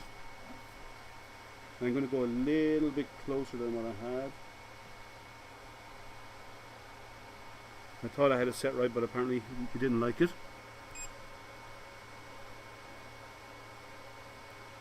A 20 by 20 by 20 cube. Let's try that again. And I'll clean off this nozzle. See, if I had a wipe, this would clean itself, but it doesn't have one. So that's one thing that's missing, I think.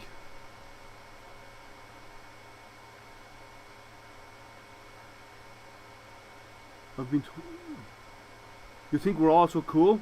Thank you. Thank you so much. He's talking to everybody in the room, by the way, as well, not just me. So everybody in the room, he's saying everyone's really cool to help out. My SD card was missing in the label as well, not in the box anywhere. Yeah, I had the same, so maybe they're removing it for a reason. Also, make them use CHEP teaching tech. Yeah, they're great guys. If you have an inner 3, CHEP is the guy to go to. You're going to be doing unboxing of your printers. You won yesterday. I will when they eventually get here. Do you know that you are printing now? I don't. It says it's a cube, a 20 by 20 cube. I do not know what else is in there. It only showed 2 things. So I'm assuming there's one specific folder where the prints are. So we'll see. This is not printing again.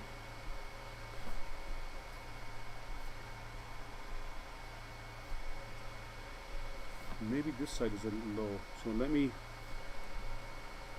I'm getting to stick to the bed now, so let's see what happens.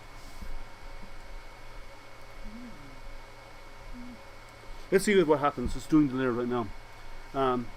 Let's see. BV3 is a good channel to watch. I agree. Baby stepping, I haven't checked. Maybe.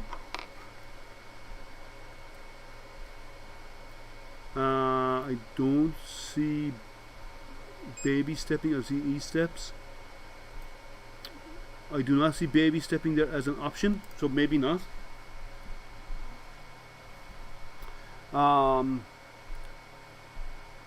Yeah, this is a 20 by 20 cube. It's awesome community. I think 3D printing community is fantastic. Everybody's out there to help everyone else, guide everyone else. You obviously get some naysayers out there that are more interested in saying bad stuff about calling your questions stupid rather than actually helping.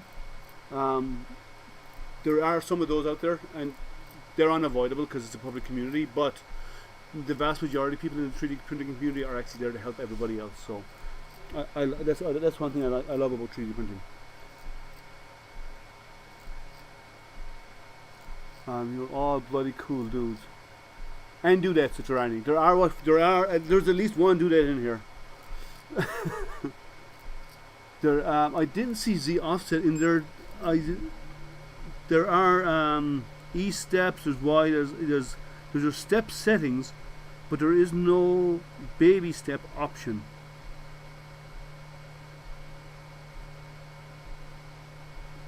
So no, there is no baby stepping. So that's a nice to have in the future. Maybe a firmware update is coming. I do not know. This is stock straight out of the box. I haven't checked if there's updated firmware out there. There could be that has that enabled. There are no stupid questions, just stupid answers. Oh, that's curling up. Let's see. Let's see how it goes.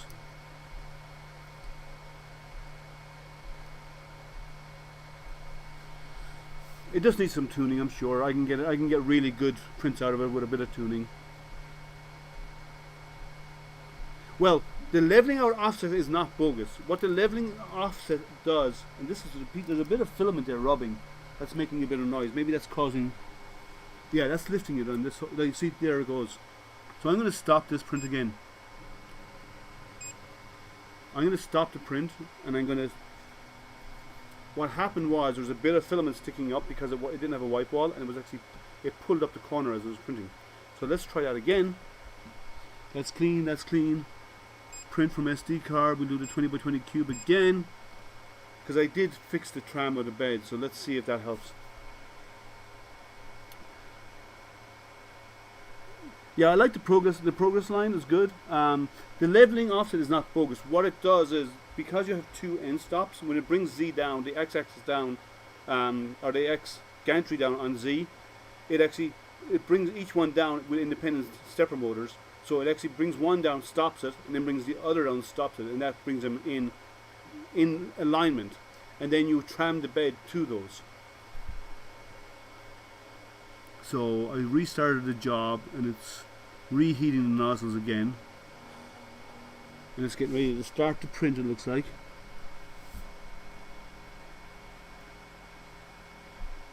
Tuning is part of the fun. It is initially, unless you get a printer that you can't tune, which it does happen.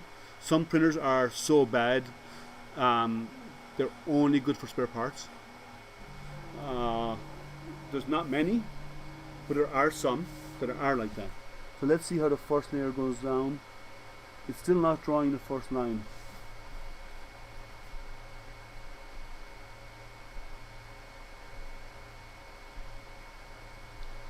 It seems to work part of the way through. I'm wondering if there's a leveling issue with the bed. Let me just bring this back. I'm going to recheck the tram of the bed.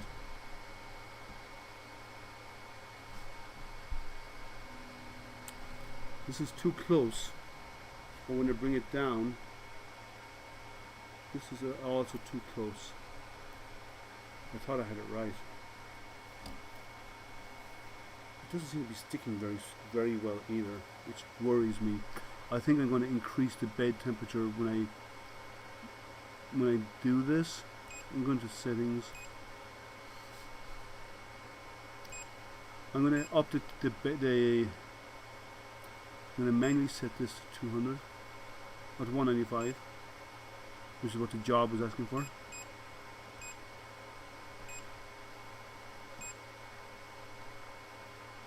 And I'm going to set the bed, even though it dropped it, I'm going to reset it again later on. I want to set the bed to 50. And I hope it'll actually hold, but when I start the job, I'll redo it again. Always fun when I read your comment. I meant the firmware not having Z offset or. I agree, it is a mistake. I think every printer needs to have baby stepping, and it's only a firmware activation. And in the case of the touchscreens, it also requires some UI changes in the touchscreen because they are fixed screens with overlays. Let me re-clean that bed again. I'm wondering if this is.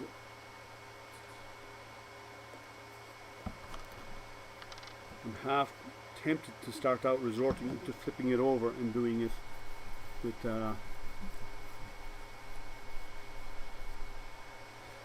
flipping it over and doing the some glue stick on the glass. Just hope we don't have to resort to that. All temperatures are in centigrade. All measurements are centigrade. Our measurements are all metric. Everything on the printers are metric. The US is one of the few countries that still use the old imperial system. Yes, input imperial stormtrooper here, but they're they are one of the few that uses the imperial system still today. All scientific notation is metric, so it'll happen over time. I know they're teaching both in a lot of schools today. Hopefully over time they'll eventually just wean off it and move over. They need to start putting the roads signs in both kilometers and miles per hour. They need to start doing, and the speedometers on cars need to switch over to having both temporarily.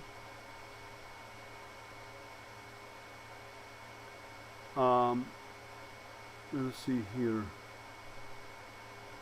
I had the bed higher after. Yeah, you sometimes have to tweak it initially, right? But it should be pretty good, and I don't know why it's giving so much of an issue. Let me actually just retram this bed again. Go to bed leveling. I'm going to redo the bed again because it was set right. Maybe there's something in the center of the bed that's and I might do a manual move. I'll try this again.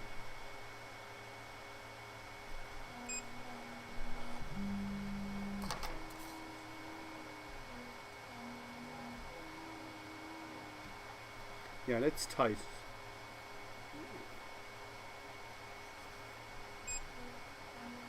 And I had it properly trimmed. What did Marcus say? Metric is smooth. I would agree with that.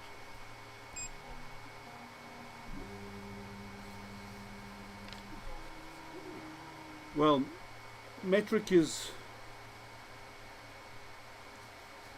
easier because everything is in the count of 100. First of all, it's universal. It's used throughout engineering and science and everything. You can't like no construction and some countries still use the old system, but it is outdated and it's not as accurate as the metric system is. So that's my opinion. I'm far more adept in, because I was raised in Europe, I'm far more adept in the metric system personally, so I find it easier. I learned both growing up, but I primarily use the metric system.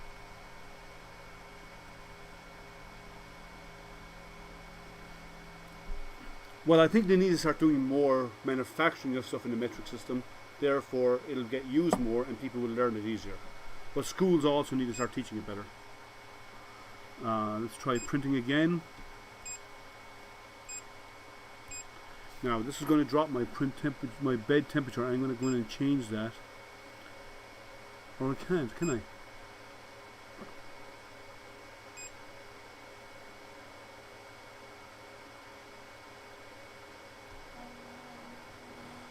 Oh, I cannot change the bed temperature during the print. That sucks. That bed is 35 degrees, and the way they slice this in the test file, it's too low. In my opinion, it's too low. Let's see how the first layer goes down now. No.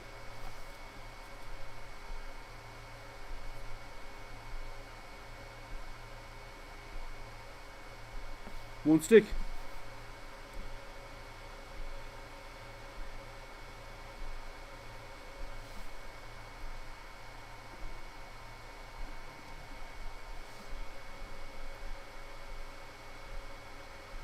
Maybe I'll get a partial. Let's see how it goes. I did a bit more tweaking and it seems to be a little bit better. Let's see. Only spend money in the metric system. Okay. Let's see. With tools, this one is pretty easy to change. It is, because most tools have both. Well, some tools have both. Some are severely fixed in the old Imperial system. So. Yeah, well, this is what came with the printer, so I'm not changing what came with the printer. I'm doing a test out of the box with what's on the machine. Now, if it was like if I was slicing this, I would have a 50-degree bed for PLA for adhesion. 35, which is what it's set at, is way too low, and you're going to get layer separation because of that. So I don't like it. It was sliced wrong, in my opinion. 195 for PLA, that's okay. That works. Now, remember I said about moving the filament sensors to the front? Here's why. See the way the filament is coming down, bending around and then bending in here?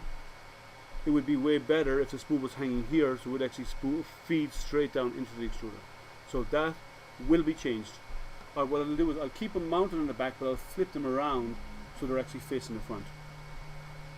I will switch it around because I don't like the way that's mounted. This one seems to be sticking. It took a bit of tweaking, but we got there. I have a warp engine in Imperial tools that belong to Dad. I have Yeah, 35 degrees C on the print surface is super cool for PLA. It's working, but not what I would use. I would be at least 50 is what I would probably aim at, because we get this warping where it curls up because of it, and that's trash.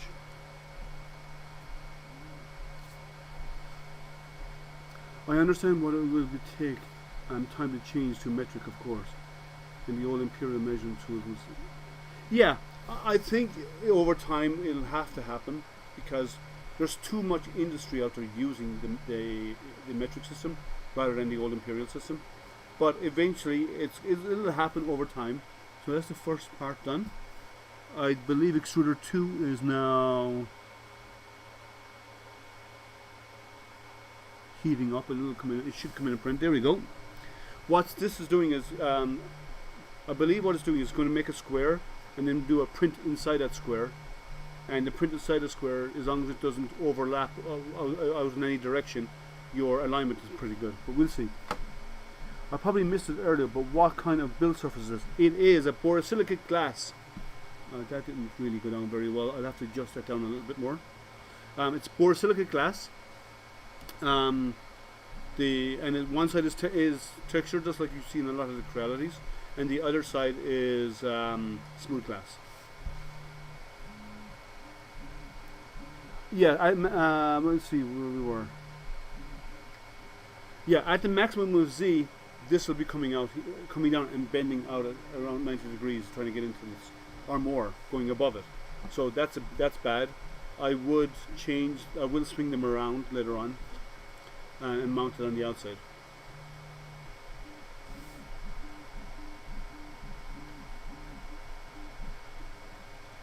So that's printing, and they're not overlapping, so that means the alignment looks pretty good. But let it finish.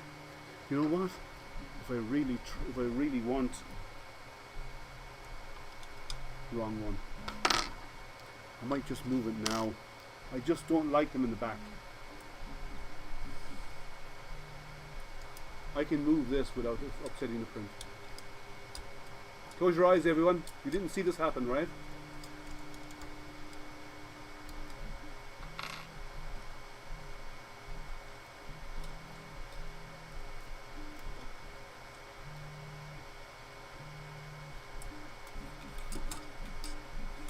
I have to make a change. I mounted this for now. This makes more sense to me than the other way around.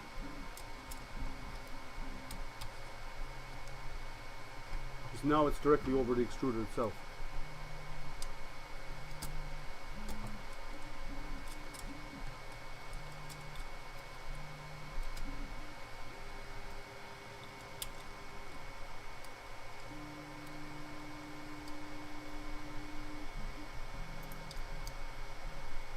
That's a more logical approach to it, I think. What do you think, guys?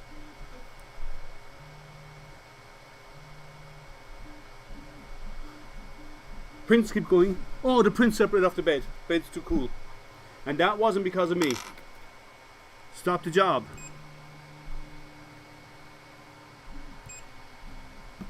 I didn't pull on anything, so the bed is too cool.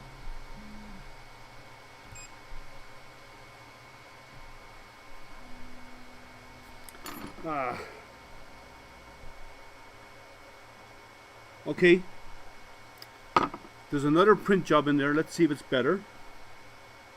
And before we do that, let's get this moved, because I really do not like this mounted here. It looked like it was printing okay, but what happened was we got separation from the bed because the bed temperature is too low. Let me switch this around.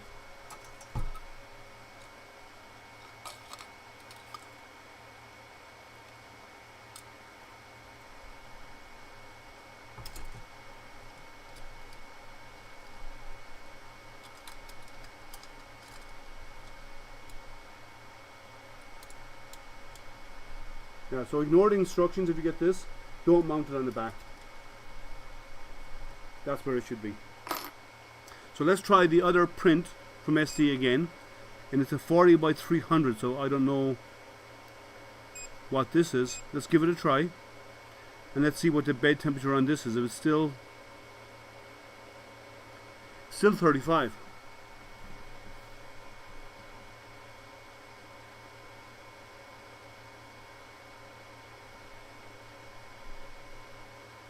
And this is only using one extruder.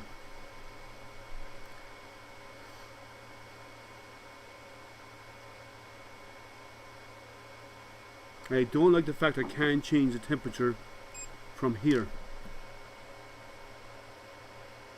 I can change the language from here. I just can't change the bed temperature.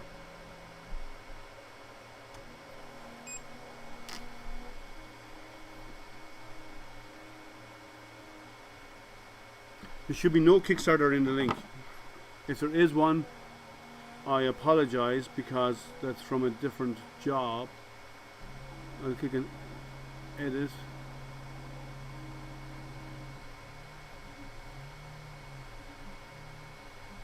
There's no Kickstarter in the link.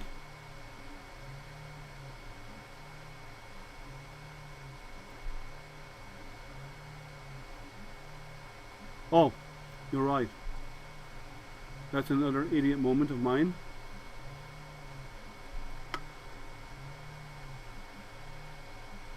There is no Kickstarter for this printer.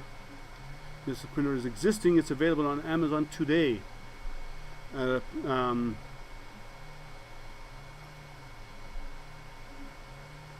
Looks like I got some QA guys out there. Thank you for helping.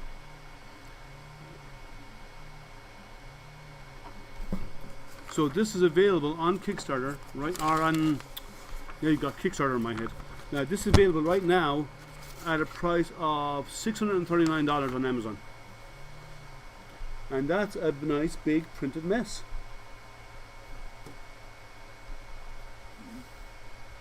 So we'll try that again. Stop.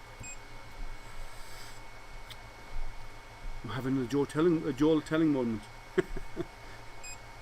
Come on, cancel.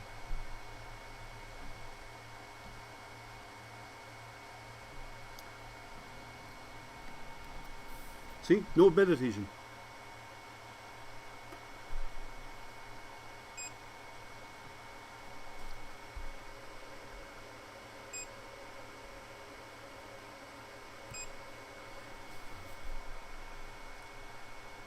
I have a feeling this is a dual mirror or duplicate print because it's printing only on one half of the bed, not in the center.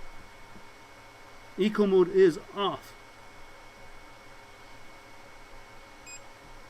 It's off.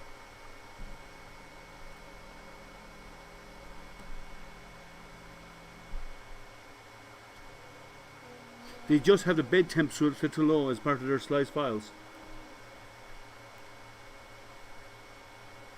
If it fails one more time, I'll turn the bed over and I'll go with the glue stick to ensure I get bed adhesion. Because at this low temperature, it's too low. That's sticking. Barely.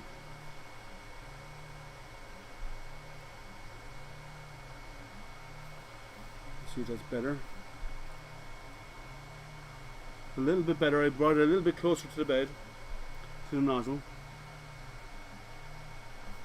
I can even go closer again.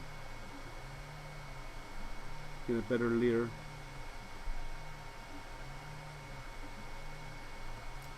Maybe a fraction more.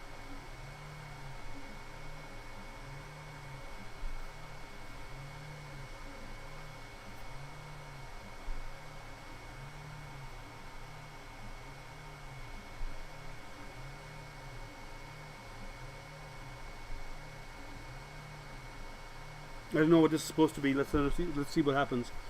Let's see if it sticks to the bed this time. That's just the base layer, so let's see how it goes. I would have to reslice for this printer. And if it doesn't work after this, as I said, I'll try the glue stick on the smooth side. I don't want to put smooth stick on the textured surface. And if that works out, then we'll let that happen. Blue tape might work. Blue tape would probably work at 35 degrees. I think I have the green tape, which is the same thing. So it's doing its base right now. Super works best. Yeah, super glue would work. You'd have to throw the bed out afterwards, but it would work.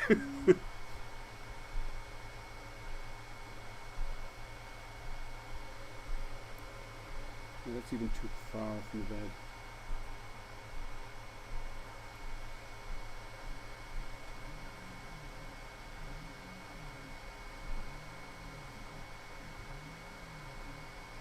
Let's see if it sticks. I do not know.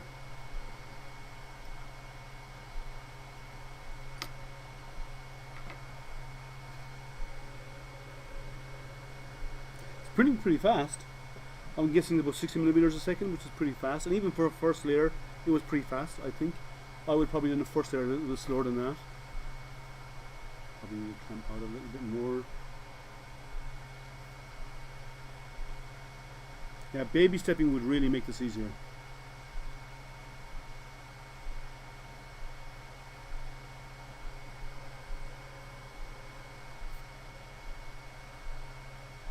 Let's see how it goes.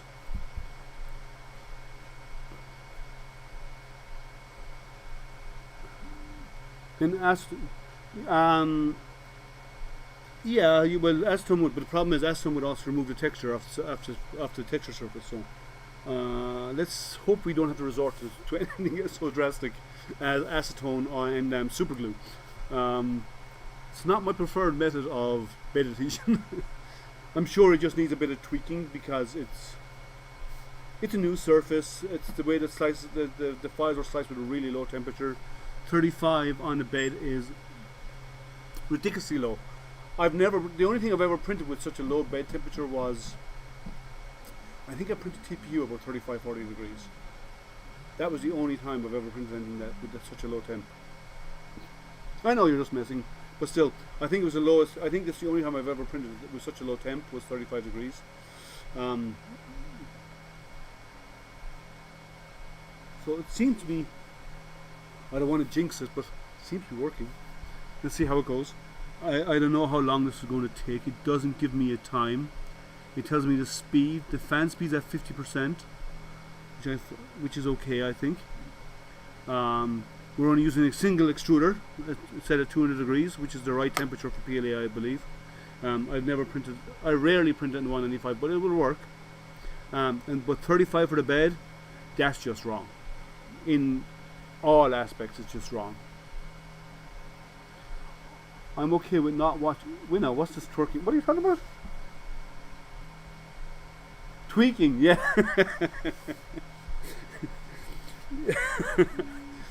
Okay, yeah, no twerking, just tweaking. That looks like a good surface, actually. Let's hope it doesn't lift. Let's hope there's no warping on it. And acetone would work with the super glue that I use.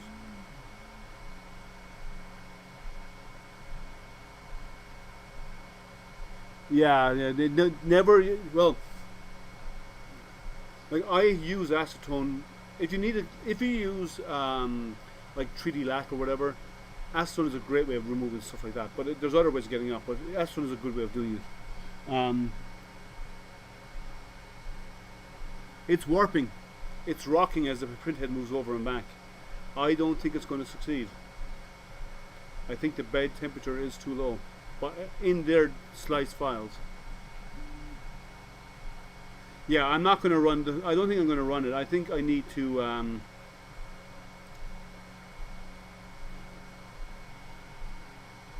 I don't have Cura on this machine to slice it, but it is lifting the part. I'm going to stop this and I'm going to go back to the small cube and I'm going to flip the bed over because this temperature that they have by default is way too slow, way too low a temp. It's actually lifting off the bed again because the temp is too low. Look at this. There's not enough bed temperature there for bed adhesion. So we'll use their file, but we'll cheat a little bit.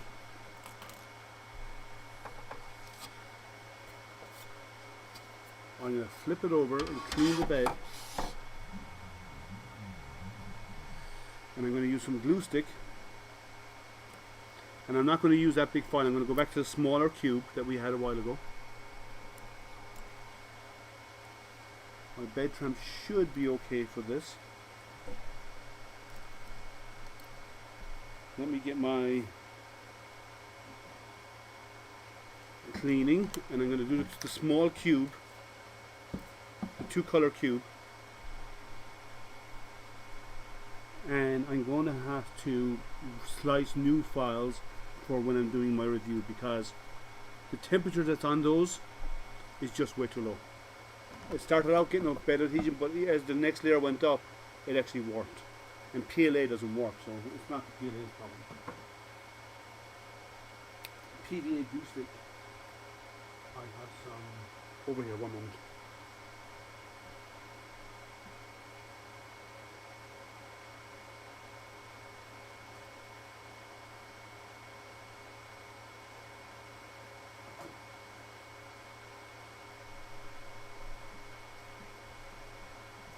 Okay, let's solve this once and for all. Here's the answer.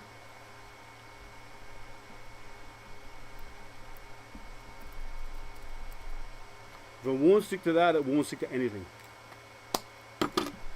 So, let's go back into our settings. Oh no. Let's just do print. We'll do the small one again. 20 by 20. And it is 2-color. I missed one or two spots. I'd rather cover too much area and get it to stick. And I will re-slice at a right temperature of about 50 on the bed. Not this time, but the next time around when I'm going to do others, and we'll fix it. I know, but I don't have my computer connected up to it right now, and all my USB ports are being used by the cameras, the 2 cameras and my microphone and my stream deck and so on.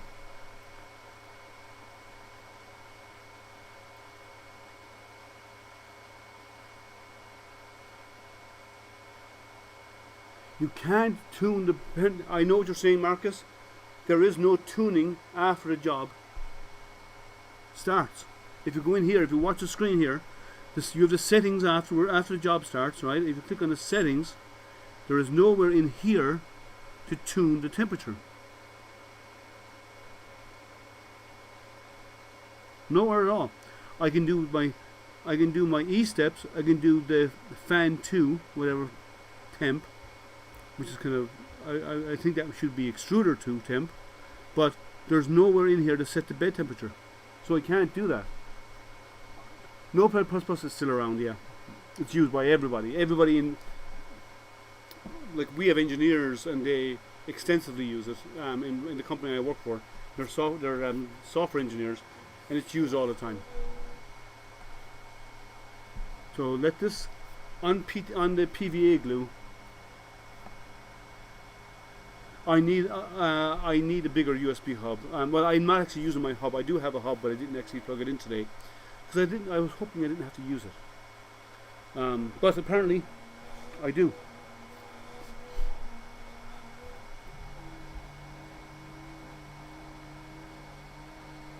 So let's see how the adhesion goes.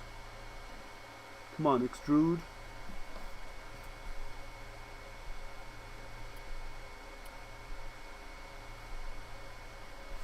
Nothing. I'm going to have to retram that bed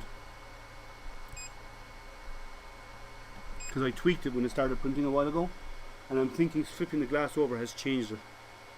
So I'm going to have to retram the bed again. There we go. It was too close.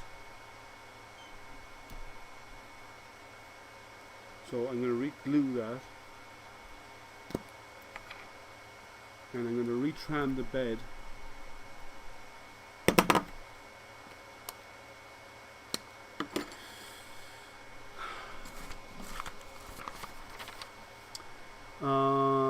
We go to setting. No, we go to tools, bed leveling. That vibration is annoying me.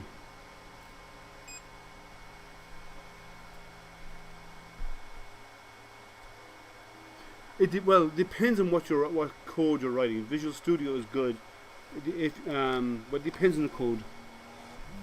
You don't use Visual Studio for lots of for lots of stuff.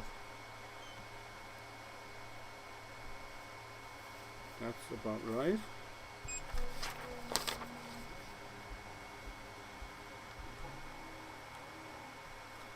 Try it again.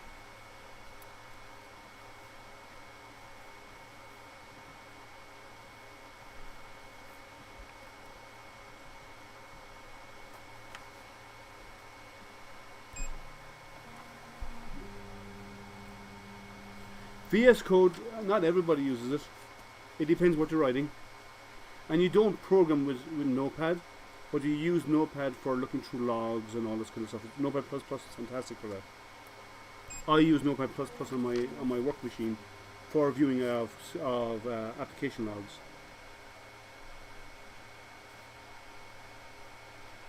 And if you're looking at like JSON files and so on, Notepad++ is fantastic for.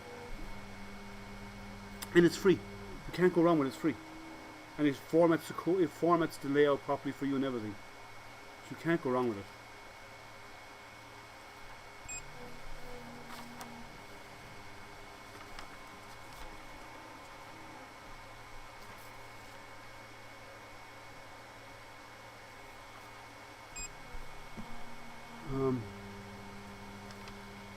Let's see what else is going on out there. VS Code is good. And if you're doing anything in Maryland, VS Code is great.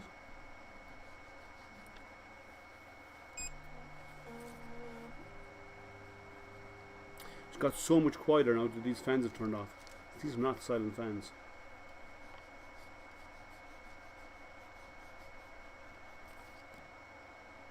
Okay, I think we're good enough there. Let's try again, shall we? With the glue. Let's make sure it's on everywhere.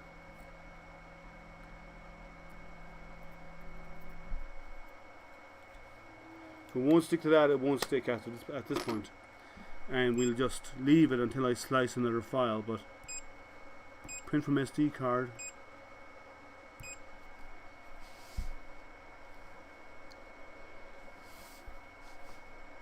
So again, 35 bed.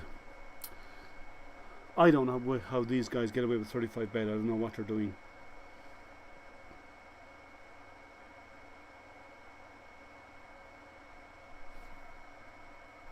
Let's see. Scripters are using VS Code. Yes. Serious programmers are using Visual Studio, depending on the language they're writing in.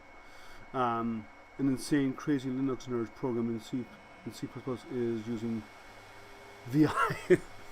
Well, scripting in VI when you're actually in the Linux in the command line, that's easy, and you can do it.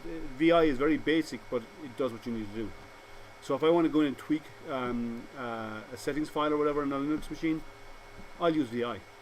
But if I'm doing, I'm not a programmer, I'm not a coder really, but if you're writing something, then VS Code is the way to go for some stuff, and then Visual Studio is the way to go. But it all depends on it. Like if you're doing Java, you don't use Visual Studio for Java.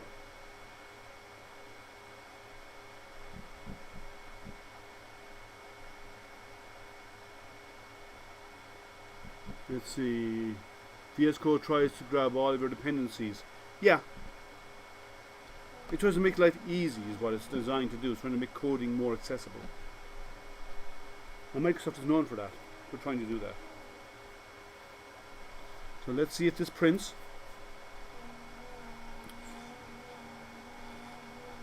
Single extruder. Glue on the bed.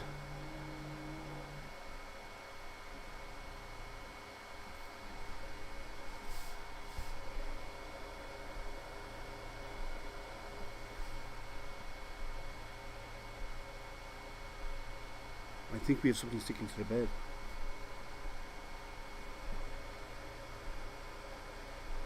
Yeah, so whoever sliced these files for Tenlog, they need to reevaluate.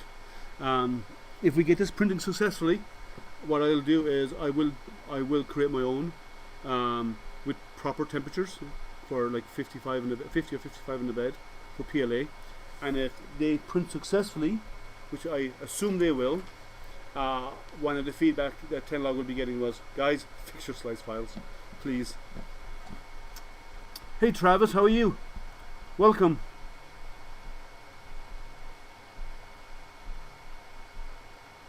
I actually like VI. I use it a lot.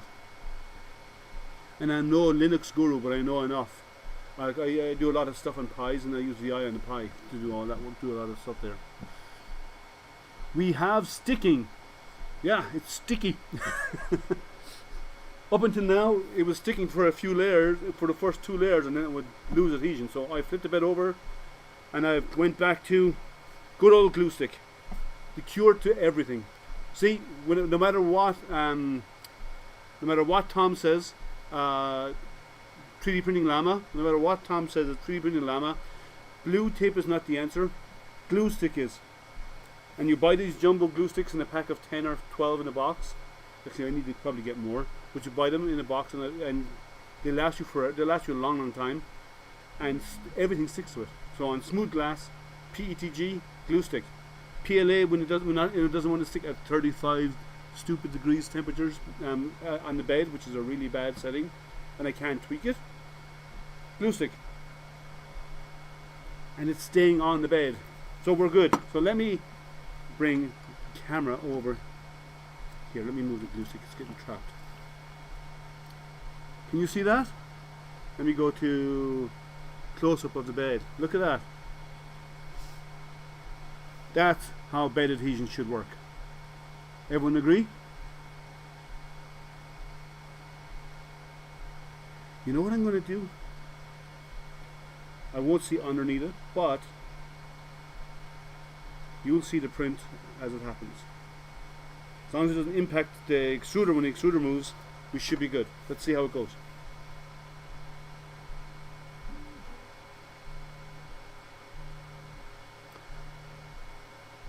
Glue stick is the answer, yeah, not super glue, like some of you suggest. That looks good. That's a good layer adhesion now. That's how it should be. So it's not to do with the trimming of the bed because it went down fine there. It's to do with the pre-slice file had the wrong settings on it. And I'll have to look at the SD. I believe the SD has multiple folders. And if it does have multiple folders, there doesn't seem to be a way to choose the folder. So you have to go to one folder with all your slice files. So it doesn't seem to be a way to back out to different root folder. Maybe there's a setting option there that I haven't explored yet, but I don't see a way to do that.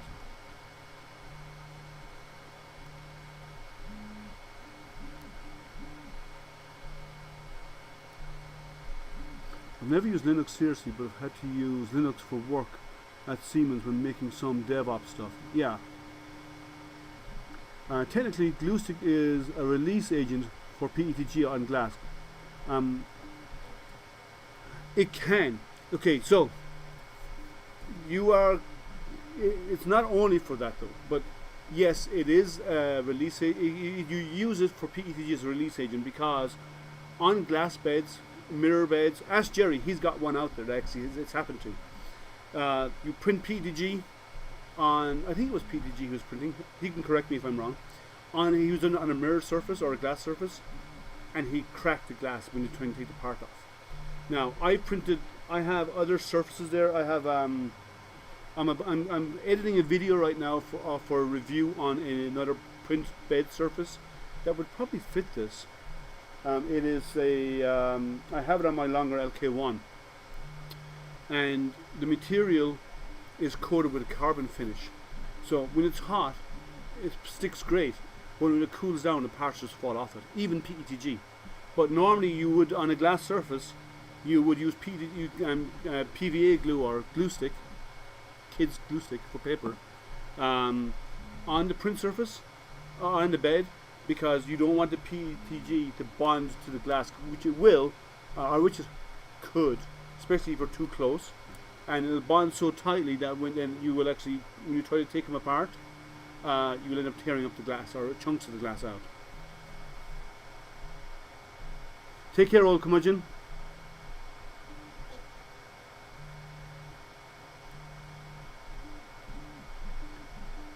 I don't understand what that is. If you like me, you better talk. Okay. So we're still adhering, but this is, and it's doing a white. It is doing a wall around the outside to pick up any of the stringing. So I would say you either have to always use the ooze wall or the wipe wall, or a mod for a purge area that's affixed onto the side of this axis, like here. Can you see? Oh, you can't see it on this. It's on this side. It's fixed onto the side of the axis here. That's stationary, and it hangs down underneath.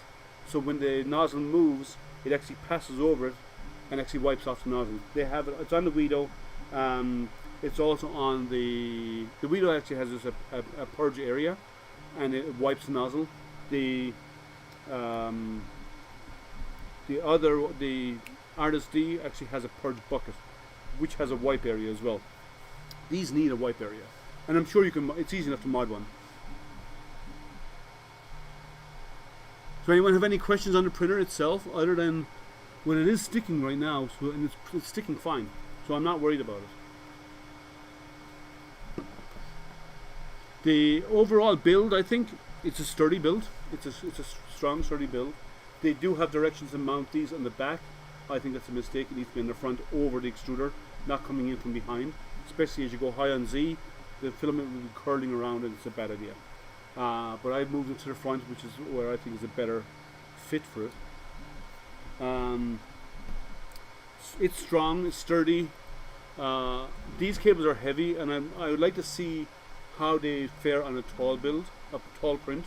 I think they would be better off if they were coming down from here and then affixed onto the back of the Z-axis here. If there was a mounting hole to fix it back here, that way then it would come out and lead away from the print area, and you just need a loop here that's long enough to go from one side of the bed to the other. That's how I would do it. But the colors that are here are, if you're asking about the colors, Rene, the color, it's kind of like a dark silvery, dark silver grey and white is what came with it. What kind of screws for bed leveling?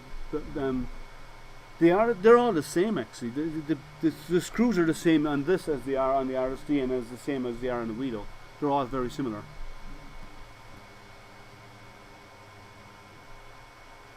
Yeah, I would put it on the inside of it. I just temporarily put it on the outside. I'm going to change this around a little bit. I do prefer it to be on the inside so it actually can't fall. But what I would prefer is to mount it on the back so it's out of the way. That I think is a better solution, to have it to loop from. First of all, have these filament sensors mounted, clipped to the cable, and then coming out of that, then the cable will actually loop and come back and get mounted and attached to the back and lead off the bed rather than going over it. Because I think going over, there's a chance of it impacting on a part, especially if you're printing tall parts. When the bed moves back, depending on the shape of the part you're printing, these could impact it, could potentially knock it off the build area, or could snag it, and when the bed moves forward, it could pull it off the build area. So, yeah, there's a few purge aids. Well, yeah, I'll probably look into some of those, because it does. I think it does need a purge aid at the side here on each of the extruders, the left and the right. But overall, the print looks okay. You can see for yourself that the other colored square is actually inside and not actually overlapping, which is what we wanted to see, which means they are alignment. Now I will do some proper alignment tests, and there are better prints out there for alignment. I will do some proper alignment tests out there to see and to get it very precise, to make sure they're perfectly aligned. But it looks good out of the box, so I don't think there's going to be a problem. You'll find out when you do a print, when you do multiple colors, there'll be a slight offset on some of them, and if there is an offset, then you'd actually have to go in and adjust those offsets. But from initial view here, it looks fine. But I will do more measurement with calipers when I do a different type of print to get a more accurate setting to see exactly if there's any variation there. But it looks good.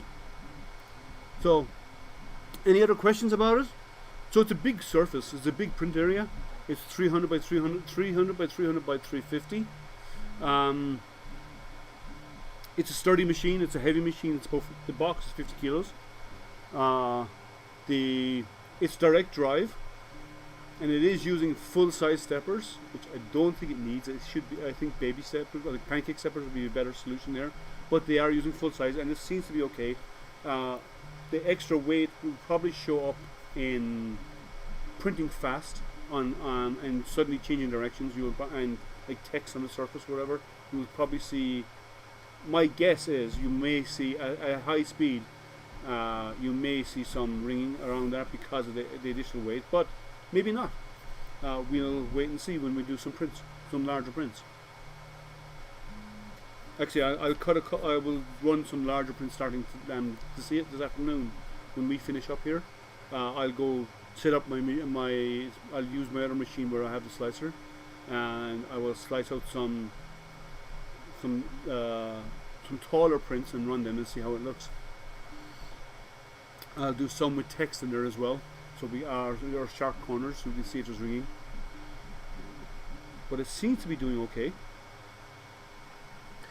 Actually, Randy, do you know if there's mods out there already on Thingiverse to mount the filament runout sensors on the cable? Have you come across any, or have you seen a need for it? Personally, I think there is a need for it, but I don't like the way it's moving, because you'll eventually, by moving with the filament retracting and so on, those cables will work harden. I think there is a profile in Cura for this, but if not, it's easy enough to set up. Or maybe there might be a profile out there for Idea Maker, which I prefer to use. I use a lot more. I go over and back between them, but I like Idea Maker. I'm starting to use it more and more. You should explore it. It's actually a really good slicer. It's a modern slicer, and they're adding features to it on a constant basis. So it's actually actively under development by the manufacturer. So I would recommend you looking at that. I do like it, but I also like Cura. But Idea Maker was designed, the Idea Maker slicer is ideally built for IDEX. Because there's actually an option to say, is this an IDEX printer? You click the tick box, and then it knows how to handle it. So I don't know if you heard me, Randy, asking about the mods for the filament runout sensor.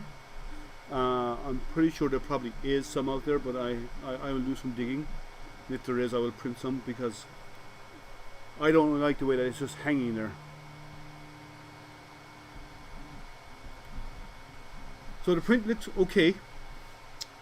Let's see when the print head moves. I'm not going to do any large prints because we're already running over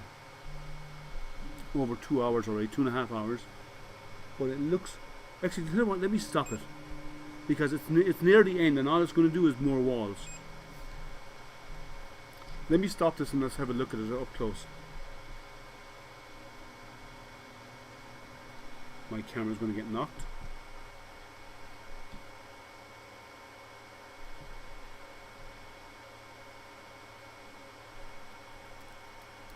Okay, see, that's the way it should be sticking to the bed like that. Okay, so let's take the part off. It's a big spatula.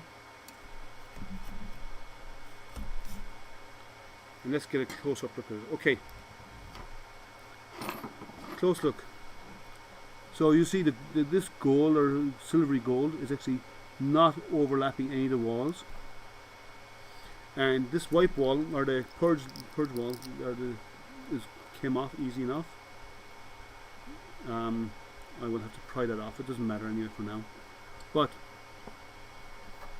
is that focused? So it looks good. It looks like the alignment is pretty good. I don't see anything in there that would worry me. So it might be good to go as is. But all in all, it seems to be a fairly decent first print. There's a little bit, you can barely make out, but there's a little bit of ringing on the outer wall there. Not much, but a little bit. And you can adjust your print speed down, or you can do your acceleration and jerk control settings to help to alleviate some of that. But all in all, it's a first print. I will be doing a lot more, but it's not a bad print. So I'm happy with it. So what do you guys think? It did take glue stick to get it right, and it's because of the temperature. I will do prints at 50 degree in the bed for PLA, which is a more reasonable print temperature for PLA. Yeah, the print is done. Let me bring it in here again. So I stopped it a little bit early because it's only going to keep building up and up and up, the same thing. But it's actually just showing you that the inner squares, the inner design is not overlapping the outer walls, which means it's good. The alignment is good. This is a quick alignment test. There is a tiny amount of ringing, but again, it was printing pretty fast, but there is a tiny amount, and maybe it's not, like, you don't feel it or anything, so I don't worry about it. But all in all, it does a decent job, but this is the first calibration. I will kick it off printing again after this, oh, I can hear it again. Those fans are kind of are loud. Anybody out there who's complaining about other printers that's saying their fans are loud, they're all loud because it needs to move air. I think it's all air pressure. So you did see, Randy, you did see some as well as cable management. Yeah, I'll be looking at cable management. I want to move this cable to be looping onto the back of the Z-axis brackets here, so it will loop out. And if it's going to rest, it's going to rest on maybe a little bit on this, but hopefully not. But it's actually going to be up it's going to be like looped here, so when it goes all the way over, it has room. That's what I would prefer to do. I don't like this hanging over the top because of this drooping in the back will impact prints when this goes all the way back. You're impacting the print, and you could snag the print and pull it off the bed if it's a large print. And I do a lot of large prints, so I will change that. But all in all, the print's fine. Things I would initially, from top of my head, I would change the cabling of this. This needs to have a mounting bracket that clips on here. The directions say to put these in the back. I would put them in the front, which I just did. What else would I do? I would purge areas to wipe the nozzle, and fix the slice files that can pre-slice with the machine. 35 on the bed is not hot enough to have any bed adhesion. 35 is just slightly above room temperature. You will not get bed adhesion with that without using PVA glue, which I had to do. So I would say slice at 50 on the bed at least. I would say 50 on the bed is what I would recommend, and you should be good after that. And I will do some prints this afternoon. Let's see how it goes, and let you know. I'll do an update in probably in about 2 weeks or so. I will do a full end-to-end review of this once I get a couple of prints run through it. So if there's any other questions that anyone has out there, some tweaking will fix the perfection for sure. Yes, I think it's a good printer. I like the overall build. I like the way to do the Z adjustment on E2. There's a lot I like about it. There's a few things that are not perfect, but no printer is perfect, I don't believe. Yes, it would be nice to see something larger. I will do larger prints. And you know, these guys have really big printers. They have IDEX printers that's 500 by 500 by 600 in it. So it's like the Ender 5, the Ender S5, which is the 500 by 500 by 500. They have the similar size print area, but it's with 600 on the bed and the Z, and they're IDEX, like just like this. They do mostly IDEX printers, or maybe it's all IDEX printers. Can you change temps while printing? No. No, there was no option to change temperature while printing, and that's a no. That's a problem. I think that's an issue. You should be able to change temperatures. You should be able to change fan speed. You should be able to change print speed while printing. And I didn't see abilities to change any of those from the menu. So the menu is, and it's Marilyn can do it. The menu doesn't have the options available that I saw. My E2 cable caught in the back right adjustment wheel. I have temp fixed. What? Oh, you have temporarily fixed it. Okay. It is dual Z.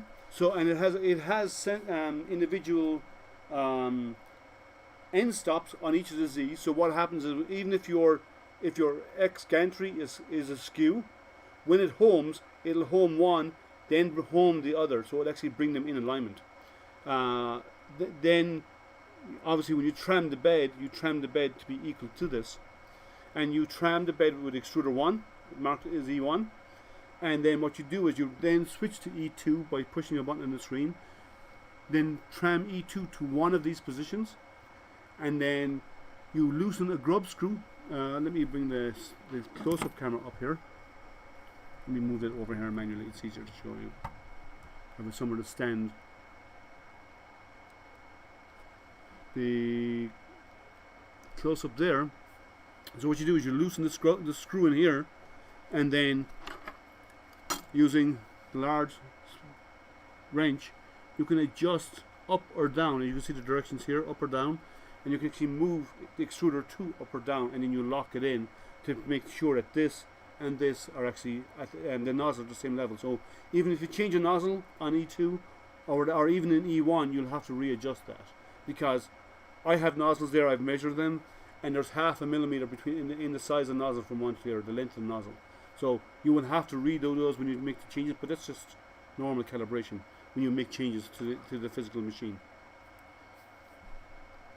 Let's see what else.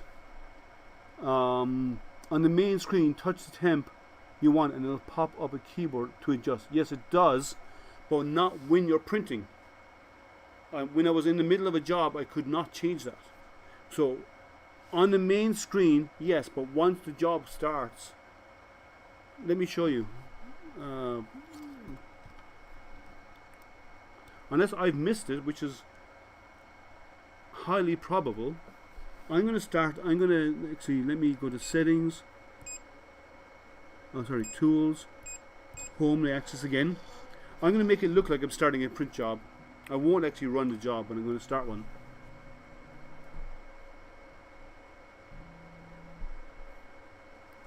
Right. So I'm going to go in and do a print, and I'm going to check the same file.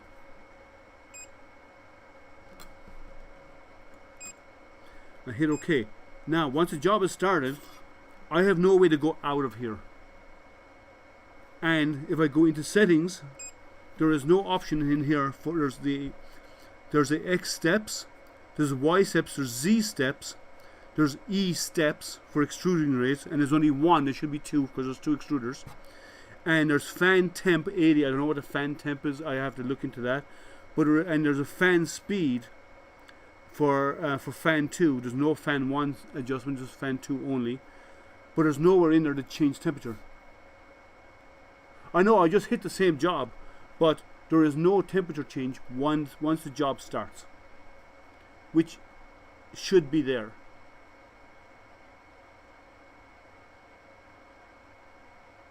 No, there's nowhere in there to change it. I'm in here, but there's no option in here to change temperature. So I'm not sure where you're referring to, Randy. If you were talking about coming all the way back out here and doing it, there's nowhere out there to change it.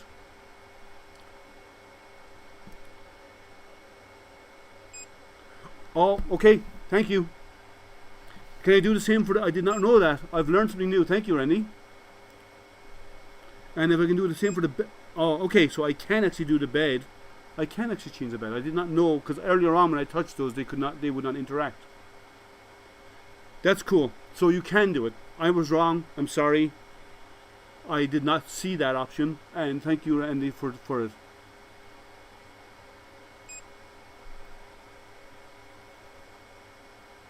So I can actually go into the bed temperature here, set it to 50, and it will actually warm up to 50. No, it's not taking it. 50. It's not changing. If you look, oh, now it is. Now it's warming up. So I stand corrected. There is a way of doing it. I did not know, because earlier on when I touched these could not be changed, so I thought they were fixed, and I was wrong. So that's cool. I'm learning something new about a printer, and it's good that they're adjustable. So what I said a while ago, please ignore me. Randy, thank you. You have the printer for the last week, so you know more about it. This just came out of the box 2.5 hours ago, so at least I know I can make that adjustment while it's printing, and that's all that's important. So let's stop the job, and we know we can do it. I'm happy now. So other than the cabling, I don't see an issue. Baby stepping would be nice, which we mentioned earlier on as well. It doesn't have baby stepping, and having baby stepping would be a nice option. But it's not super intuitive because they don't look like buttons up there. They look like indicators. And yeah, you found it by accident, and I found it because you were on here. If you weren't on here, I wouldn't have seen that. So that's cool. We can adjust that. So baby stepping is one thing it needs, and that, other than that, a clip for this to mount it here would be my preference. Cable management that comes around the back would be my preference. That's it. It's not a very bad UI. I don't know. No, I wouldn't say you're saying it's a bad UI. I wouldn't say it changed it back because I stopped the job. That's why it changed it back. I stopped the job, so it actually reset it back. So it's actually showing the actual temperature, and the actual temperature is on the right hand side, and on the left hand side is the preferred temperature. So that's the actual temperature of the bed right now. It's probably around 30 degrees or so. So the actual's on the right hand side. So that's normal. That it should cool down after that. So all in all, initial views, is it a good printer? I think so. I've learned something. Thank you for Randy for pointing out that I could actually change the bed temperature, because that would have solved my bed adhesion issues. But it's not super intuitive, but it's okay. Once you know, you know. I will run more prints. Cable management I think is a bit, with these, only these, the rest of it is okay. Cable management, these I think needs a bit of thought. And these need to be mounted here. This should be mounted here. It should be a bracket clipping that on here. That's my thoughts. Well, if I will run some more prints, and if it does revert back, I think it reverts back when the job starts, because it reads the start of the G code. But if you change it at that point, then you should be able to get it back up. But yeah, I will just slice them at 50, and that problem will go away. Let's clean that off the bed. So, what do you think? All in all, I think it's a good machine. I will be doing a lot more prints on this, starting in 15-20 minutes once I get another one sliced, and we'll see how it goes. I will do single color. I'll do some dual color, and let's see how it works out. Wow, those cooling fans are loud. Well, if it did, I think it was a G code starting, as I said, Renee. So I will see. I will do some, and I will do the change on the fly and see how it works. But all in all, it was good, I think. So thank you for joining. I think we'll wrap it up at that, unless someone has any other questions they wish to bring up. If not, I think we're good to go. We can get some more prints running on this afternoon, see how it goes, and in about 2 weeks, I'm guessing, I will actually do a full review. Once I have a couple of prints run through it, I'll be able to give you some feedback on what I think. I think the ooze wall is a requirement when you're doing dual. For the filament check thingies, can't you just use some of the bigger office clamps? The small ones you have the whole. Yeah, you might be able to, but I'd rather actually get a mod where actually this clips onto it, and then this clips here. That to me is where this should be, in my opinion. This shouldn't float. I understand why they may have thought floating is good, but floating means you have resistance to this moving up and down and it's moving. And all that movement when you're doing retractions and so on means you're bending this cable. I'd rather have it clipped on at this height. That way then when you push the filament through it, I'll just run it down there, and the cable that's attaching it is not being flexed, because that flexure will eventually work harden, and it means you have to strip it all apart to change cables, and I'm sure it's going to be messy. The swirly traffic cones. You keep asking me about those swirly traffic cones, and I keep forgetting to get to them. I'm sorry. It's not something that comes into mind when I'm doing review, because I try to do various different types of builds. I'll try and remember. I'm sorry. I'll try and remember them. When you slice it and use what you said. Yeah, of course, I will use the right settings in the slicer. It will not be 35 degrees for sure. So if anyone has any last questions, let me know. If not, we can wrap this up, and you can go back and have your afternoon. I may even have to go mow the lawn this afternoon while this is printing, because our grass is getting to the point where it's starting to grow, and I'd rather get it done, because it's supposed to rain all night tonight. And tonight I actually have an online astronomy event that I'm involved with through my astronomy club tonight. If you want to check that out, it's going to be late for everybody in Europe, but for the US, we're doing an online astronomy event. It's going to be it's all virtual, it's all online. The group on YouTube, you check out Astronomy for Everyone. There's a lot of, it's like a TV show, but we are actually adding some astronomy events in there as well, and I'll be on that. So if you wanted to look it up, look up Astronomy for Everyone on YouTube. The logo is a black. Let me actually get one of my club hats. One moment.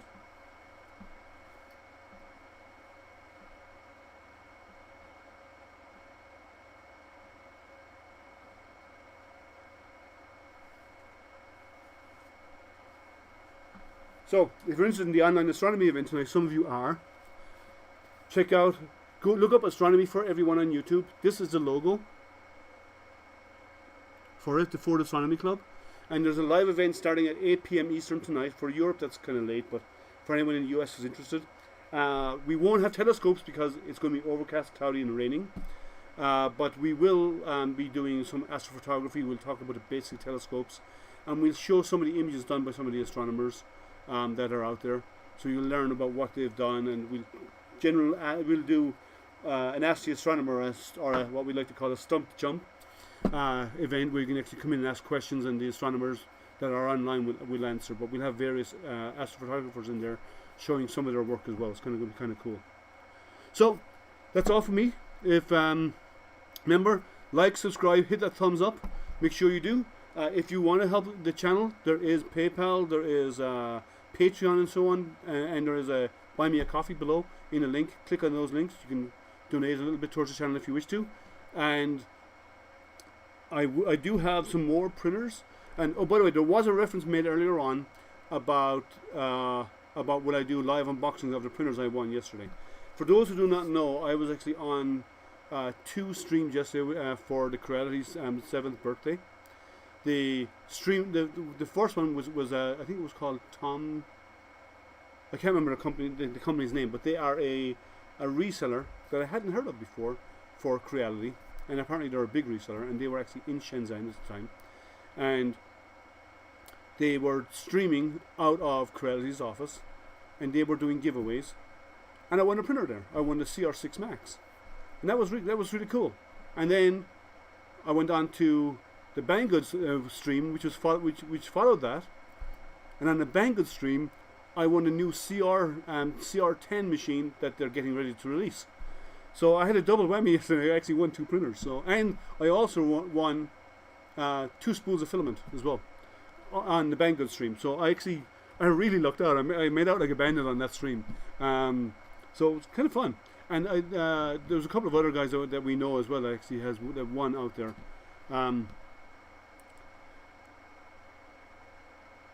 I have polished the mirrors for my own glass, for the mirrors for one of my reflectors, yes, and it took me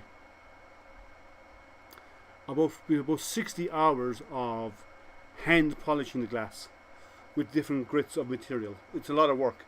You can do it. It's a lot of work. So yes, I have done that. So when those printers come in, whenever they do come in, which I'm expecting a delay. A fair amount of delay at some point, but maybe one will come in earlier than the other, and when they do, I will obviously do live unboxings and setups of those also. So yeah, I got really lucky yesterday. Filament and 2 printers. So I'm guessing 6 months before I see them. I know people who have not got their printers since the Christmas streams, so it'll come when it comes, but when it does, I will do them. Now I do have other stuff coming up. I have some new product. I don't know when I'm getting it yet, but I know it's a work in progress for a Maker Pi machine, and I have also some resin printers, some resin printers. I believe they're 4K resin printers that will be coming my way for review in probably May or June, because they are again working. They are machines that are being developed right now. They're not the Creality ones. They are from somebody else, but they are new company. It's a new company, so I will, whenever I have other unboxings coming up, I will let you know.